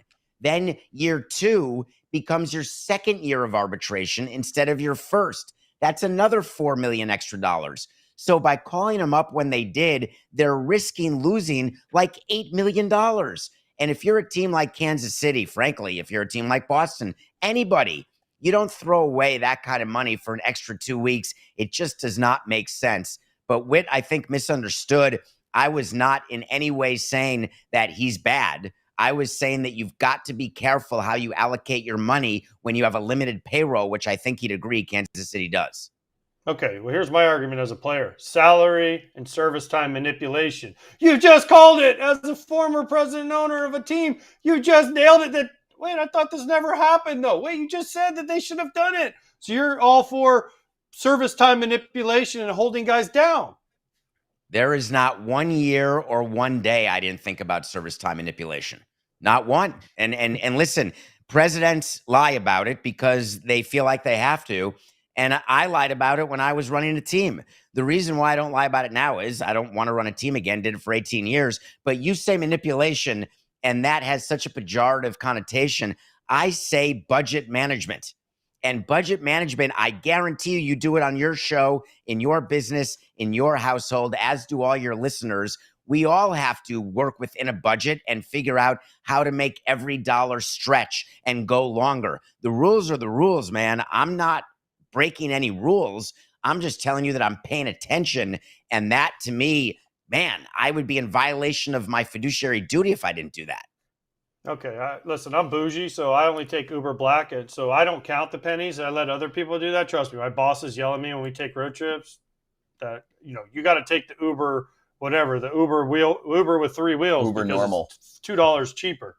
So listen, I don't know what you're talking about. Okay? I'm all about taking the black. 200, but okay, here we go. Totally. But maybe that's why you only have $1 to invest in the Orlando team. That's true. Mm-hmm. True. I would have $2 if I didn't take that. Fancy black. cars are holding us back. Yeah. Wait, I have a follow to this. So I know that he hasn't performed well, but let's say he did, right? Let's say they called him up and he was on a absolute tear, and the Royals had a big run over these last couple weeks, and they end up making the playoffs by a game. How much more money could the Royals make if they had an extra playoff series or two? And I know that's not usually the case, but I remember even going back to like Will Myers when he was first called up by the Rays. We were having this discussion because I'm like, this is a fringe playoff team. If they hold him back for too long, what if they miss the playoffs? Does that get balanced at all? Where ownership might be like, what if we miss? What if we win 84 games, we miss the playoffs, and we could have made it to the ALCS this year, and Jack Haggs hit 10 homers in the first 3 weeks? Listen, if my grandmother had 4 wheels, she'd be a bus. You'd be silly to budget. Not one team budgets playoffs. And you really don't make money unless you have a bit of a deep run. If you make the wild card and lose in the wild card round, you may not even get a home game. Keep that in mind, because the way they do it is all 3 games are in one facility. And the way you really make some bank is when you get to the LCS and then, of course, to the World Series, because not only do you make money in the current year, but then you get a tail that lasts to the next season with more season ticket holders and more corporate sponsors. So making the playoffs, very good. But in baseball, it's not like basketball. It's not like where you bring up a guy and that's going to be the difference. Now, is it possible that that player could be the difference in a couple of games? For sure. But 2 weeks, I'm just not with you. I think the risk is far too great, but we evaluate that kind of stuff. So when we won a World Series, you guys may remember, we waited till June 20th or 19th to bring up Miguel Cabrera and still won the World Series. Other years, we brought up young guys early and we didn't make the playoffs. So it's really hard to predict, as you know. You guys are players. It's hard to predict. I need to hear your viewpoint on the Rafi Devers situation, how it was handled, who handled it the best from both sides, and how you would have handled it. You've been in a major league clubhouse, and I know you have, and you're a clubhouse guy. How would you like it if a guy came in, the highest paid player, and was not willing to do what the team wanted in terms of playing a position? How would you like it if you had the highest paid player who was sort of a turd in the clubhouse? How would you like it if then the player gets traded and 10 minutes later said, oh, I'll play the field, no problem? It's really not great. And the truth is, it's addition by subtraction for the Red Sox, and it's addition for the Giants, which is why the trade happened, because the Giants get a left-handed bat where they haven't had a 30 home run hitter since 2004. They have an opportunity to be in a division where they're fighting against the Dodgers and the, spend like drunken sailor Padres, hoping for 1 or 2 playoff spots. And they needed that sort of bat.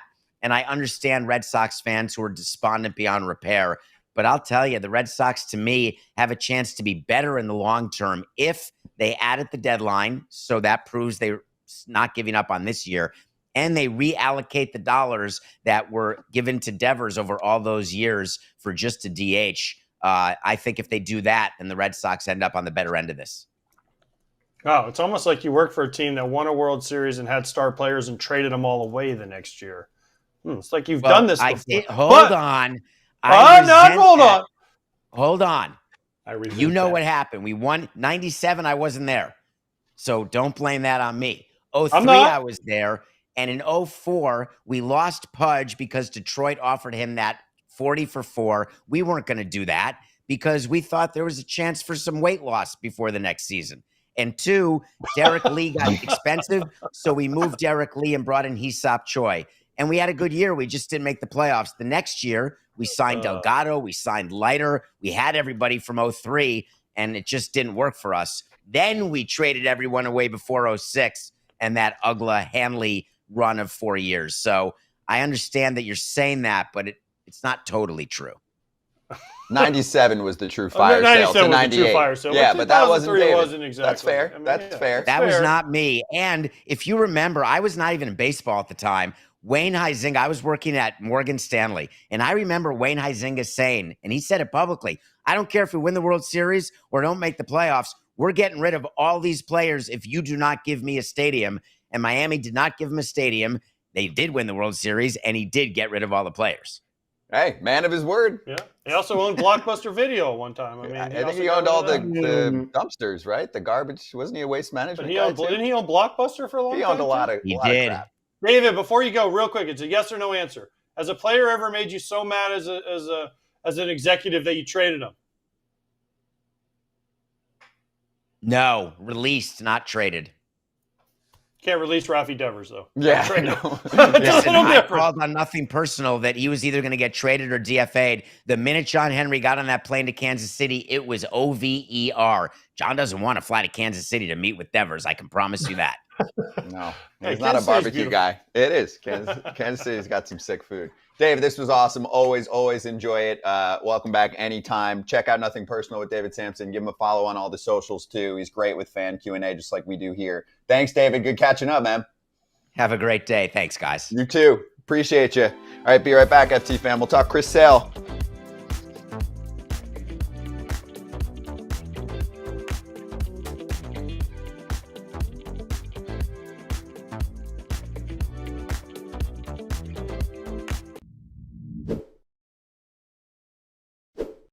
It's summertime, and if you want to let it all flow out, but the hair is thinning, there is a solution for you.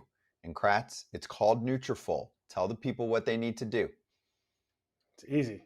You just got to hit up Nutrafol.com and use our code FOUL. And I'll tell you why, because you're going to have thicker hair. That's it. If that's your desire, you want thicker hair, there's no other place to go than Nutrafol.com and use the code FOUL for us. #1 dermatologist recommended hair growth supplement brand trusted by over 1.5 million people. See thicker, stronger, faster growing hair with less shedding in just 3 to 6 months with Nutrafol.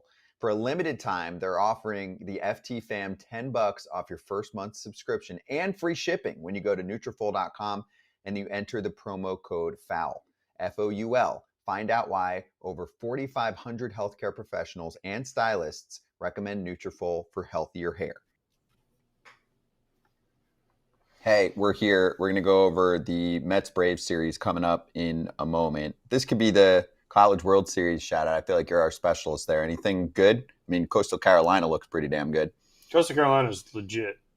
Even if they won in 2016, it's not like they haven't done this before. Oh, yeah. It's So just it's they're not legit. a big powerhouse. We have people that tons were of money saying when program. the regionals came out originally that, Florida's laughing because they got ECU and Coastal Carolina regional. Dude, they're legit. Okay, but forget Coastal Carolina. Congratulations to the Chanticleers. Did you guys watch the LSU-Arkansas game last night? I didn't. I saw the crying and all that The last 2 innings were like the craziest 2 innings I've ever seen on a baseball game. I mean, one team takes the lead. The guy misses the ball at first to score 2 runs. Then he hits the tying homer to tie it. And then Arkansas scores 2 runs. And then it's the bottom of the ninth. You're all-American shortstop, right? This guy's all-world, going to be a top probably 10 pick. 2 hopper right to him. Double play, the game's over. He, for some reason, goes and throws it to third and doesn't go for 2. They would have turned 2. Then the next guy hits a fly ball to left. The left fielder goats it. Falls down, hits him in the shoulder. Both runs score. Next guy gets the base hit and tips off the guy's glove. And it was like a lot of crying. It's like Little League, right? No matter what happens in Little League games, someone's crying, win or lose. Like both teams are crying, right? Which is like what I felt last night with the Arkansas LSU game. It wasn't a well played game but it was cool to watch because it was entertaining. Man, Beautiful disaster. Yeah.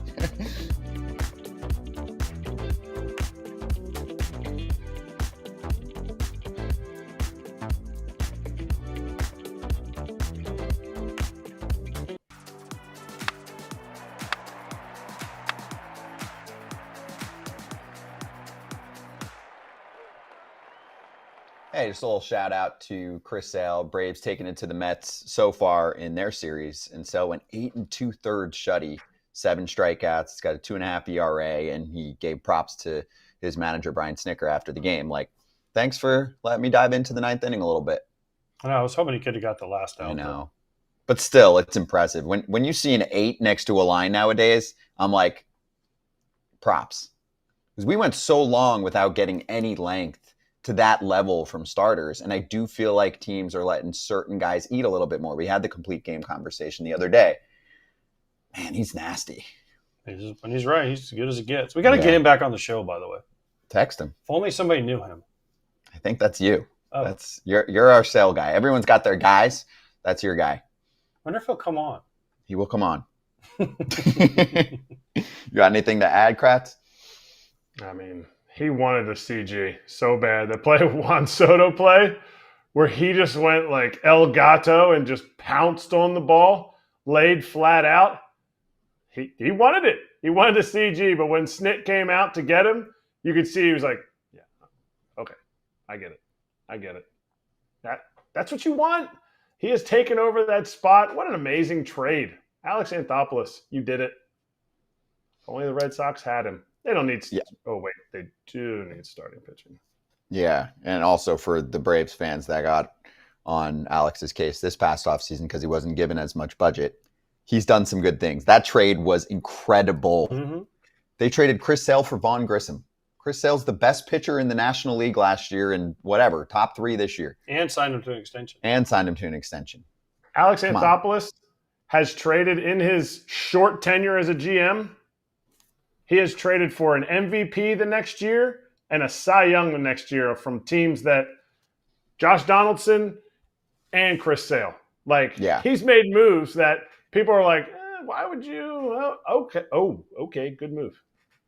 Do a history lesson on his run with the Braves, and you'll find way more wins than losses on transactions. So props to him. All right, I just text Sale and go, nice job last night. Why couldn't you finish it off?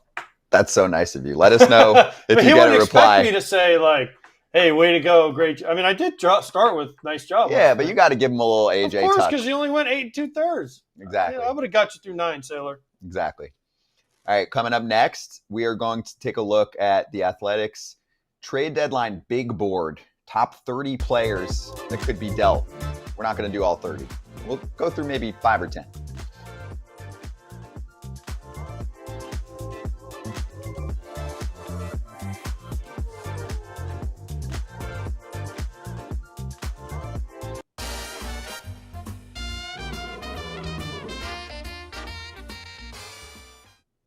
Bang, bang, bang. Yesterday was a clean sweep if you followed our picks. BetMGM locks. Detroit and Philadelphia won for Kratz. Everything that AJ cooked up won at a plus 258 piece. Well, no, because Sean Burke didn't. Oh, sorry. Yeah, Sean 2 Burke out of 3. didn't. So I won like 115, I think. But it's a winning bet. That's my point. Yeah, one part gets voided. Yeah, and the rest win. That's how the parlay works. And then for me, Blue Jays money line, they smacked the Diamondbacks. Barger, Vladdy, Bo combined 8 for 11, 6 RBIs yesterday. Bo hit his 10th homer. Blue Jays are flying. I'm just going to keep giving them love. They deserve it right now. Anyway, let's get to locks today. Who would like to go first?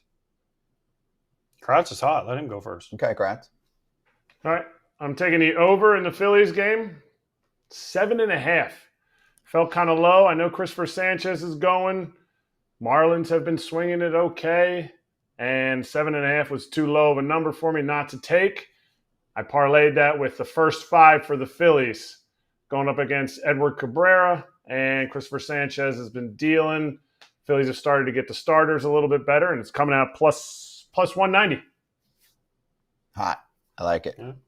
I'm going to take the Tigers over the Pirates. And when the Skubal game against Hinch. Oh, wait. No, I can't take that one. Dang it. Already started. It's 5-0, by the way, Detroit. I'm taking Nerfy, the second game, Skenes versus the Tigers, because Skenes doesn't give up a lot of runs in the first, and the Tigers are going to use whoever, so they're going to set up the matchups to how they think the Pirates are going to use it, so they're going to use their bullpen chaos, which they're great at. And then I'm going Gavin Williams in the Guardians game, over 4.5 hits. Only 4.5 hits. I think that's your new go-to. But the Giants, I feel like over 4.5 hits, that doesn't seem like a lot of hits. I know the Giants aren't the best offensive team, but 4.5 hits, you get 5 hits. That's not a lot of hits. In that ballpark with an approach from a team that also needs to get a win back on the board for Devers, I like that a lot. Yeah. That's a good call. I think hits might be your go-to. I feel like that's like a spot where you can take advantage. I wish I could. How can I carry over my bet from yesterday to today? But they already started. No. That's part of the rules. We make it tight. Anyway, I'll do mine coming up after we do our trade deadline segment. It's getting close. We're like 5 weeks away from the trade deadline. We'll have a 5-hour show on the trade deadline day, but also we've got some names that we'll run through on the Athletics list.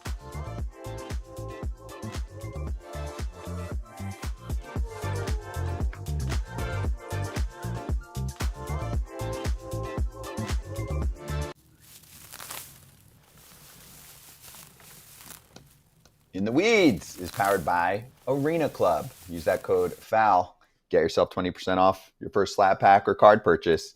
Let's get into trade deadline topics. Already? Yes. Already? The Athletic has a big board that they're going to keep updating. Top 30 players that could be dealt in a post-Rafael Devers trade world. They started by saying that's probably going to be the biggest one, but here are some other names that stand out. And they mostly picked players from teams who have less than a 30% chance of making the playoffs. So the first name on their board was actually a Boston Red Sox in Jarren Duran. So here's what we're going to do.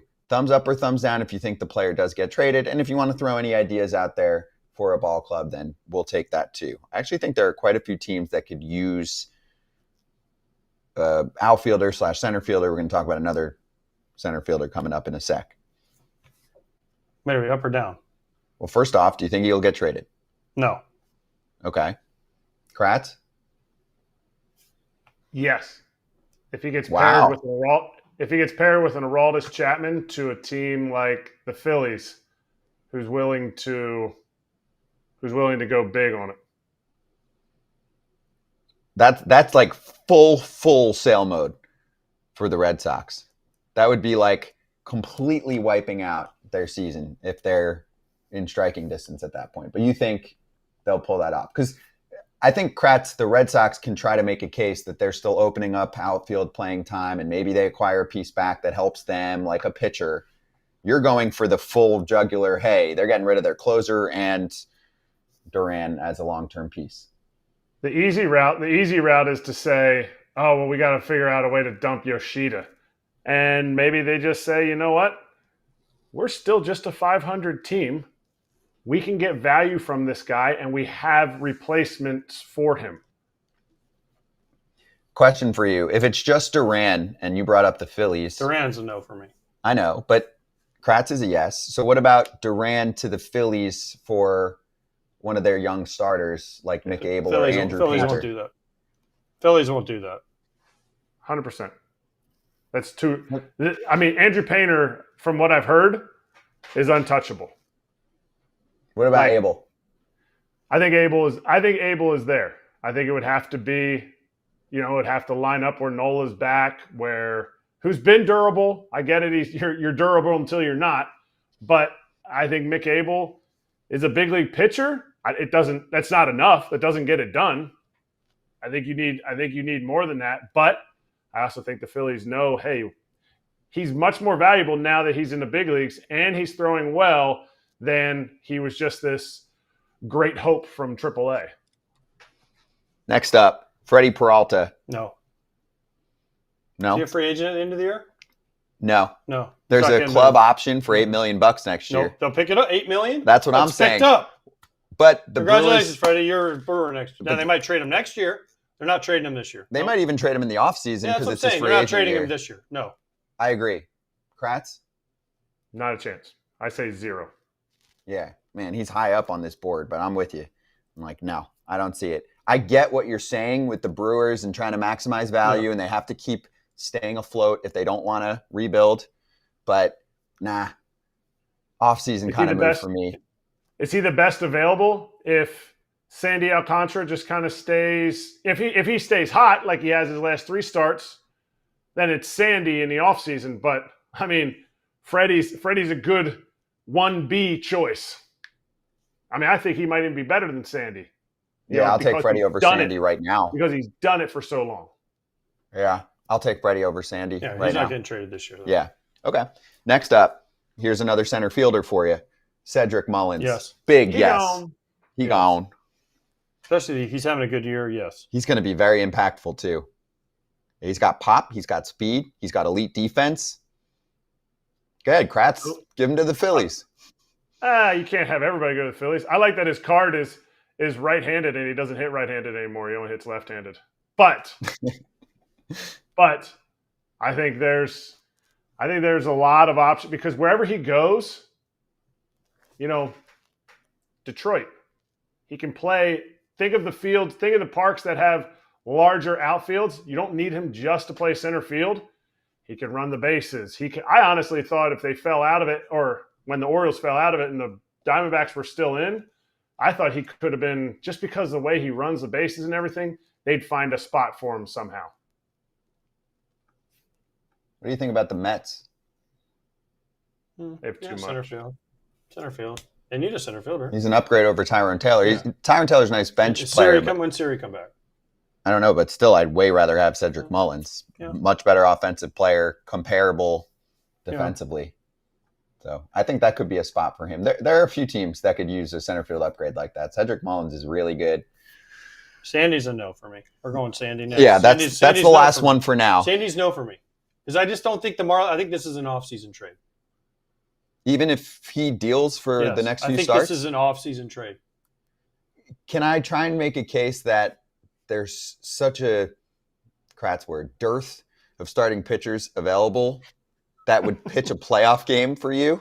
Yeah. that his value increases right now because of the desperation by some teams that he could win a playoff game for you. My thing is at the trade deadline, is this a playoff starter or not?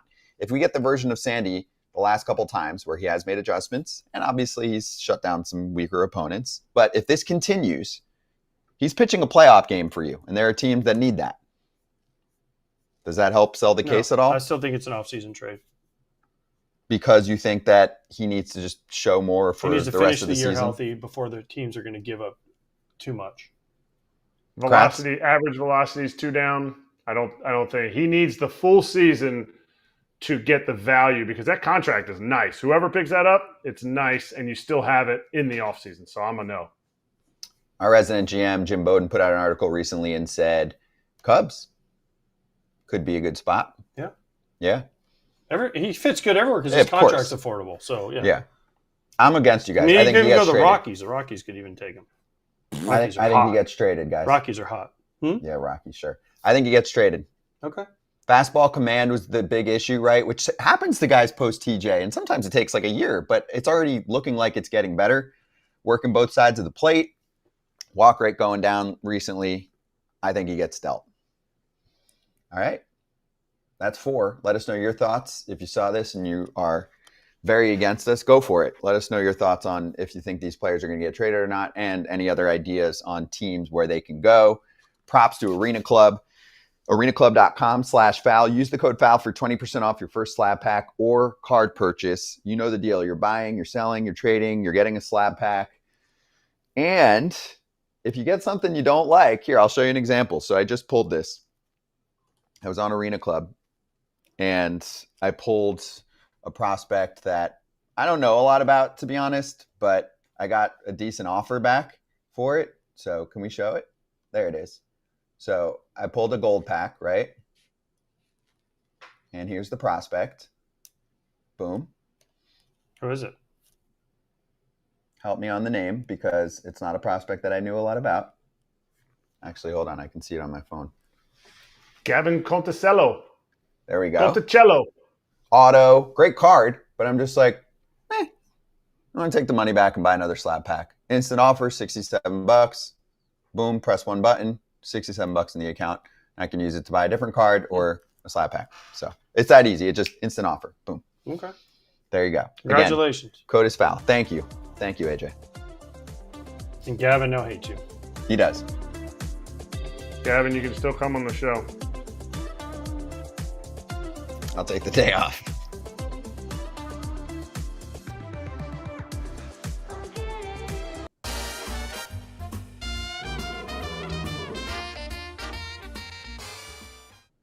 All right, let's continue with BetMGM locks. I think I'm the last one here. I'm just going to go Rays money line, which is at 125, minus 125 right now. So 125 to win a hundo.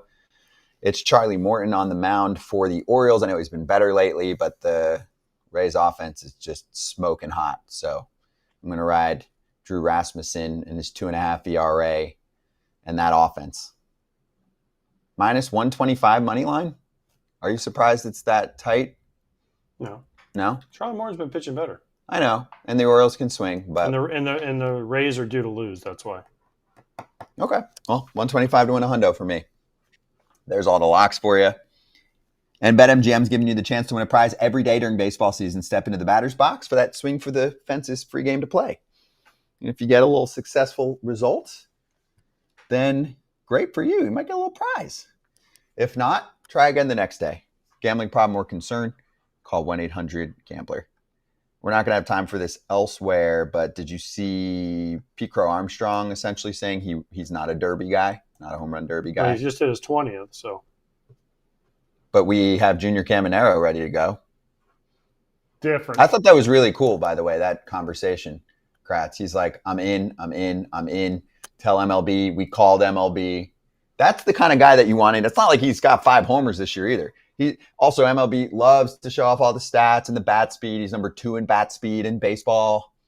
Mm-hmm. This should be an easy yes. I would have already told him, yeah, dude, you're in. As long as you're good to go, you got one of the spots. Agreed. We could make this a great event. I think we're just scratching the surface. Major League Baseball needs to figure out the home run derby. Even just not let everybody in, but I think they could make it really awesome, and Caminero is one of them. I don't think PCA is one of them, and I'm glad he said it. He's like, I'll just keep doing my wins above replacement stuff. He hits tanks. Mm-hmm. He was good, though. I mean, he was giving us like really fun, well thought out answers. Mm-hmm. Got to get him on more. 100%. Yep. All right. Coming back with something that'll get AJ pretty excited for Slap Hands. See you in a sec.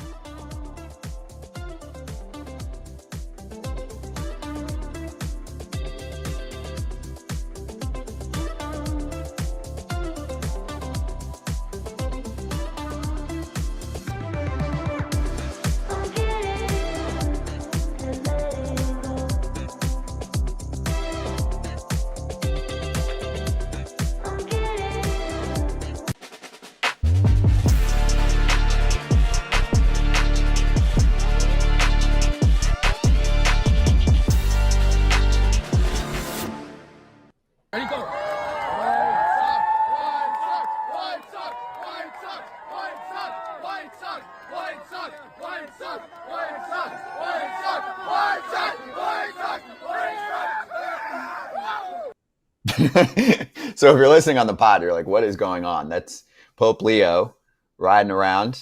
In the Pope Mobile. Yeah. Was that at the Vatican? Yeah. Yeah. And there's White Sox fans out there starting a White Sox chant, and he joined in, giving them a little love back. I got to meet that guy. I got to figure it out. He sounds really hip, pop culture. Got to figure it out. I got to figure it out somehow, some way. Very cool. I'm sure you'll figure it out. I'm working. I got a lot of things in the fire. You might have to go visit him. I'm in. Yeah. A lot of irons in the fire. FT from the Vatican. Vatican's one of them.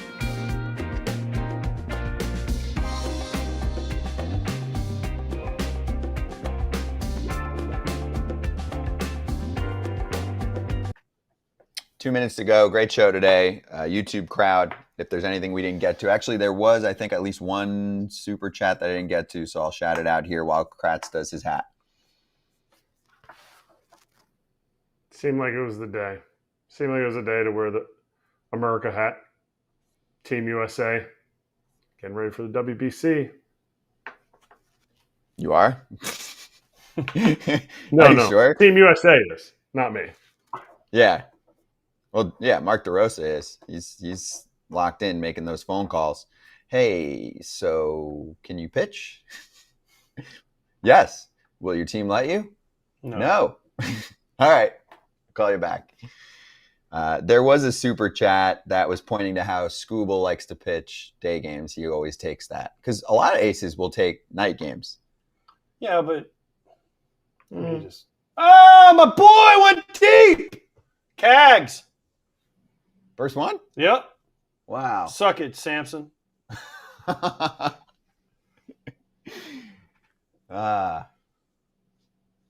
look back on it. This is fun. Just watch us watch games. Yeah. It's Thursday. By the way, happy birthday to a couple people today. It's big birthday day.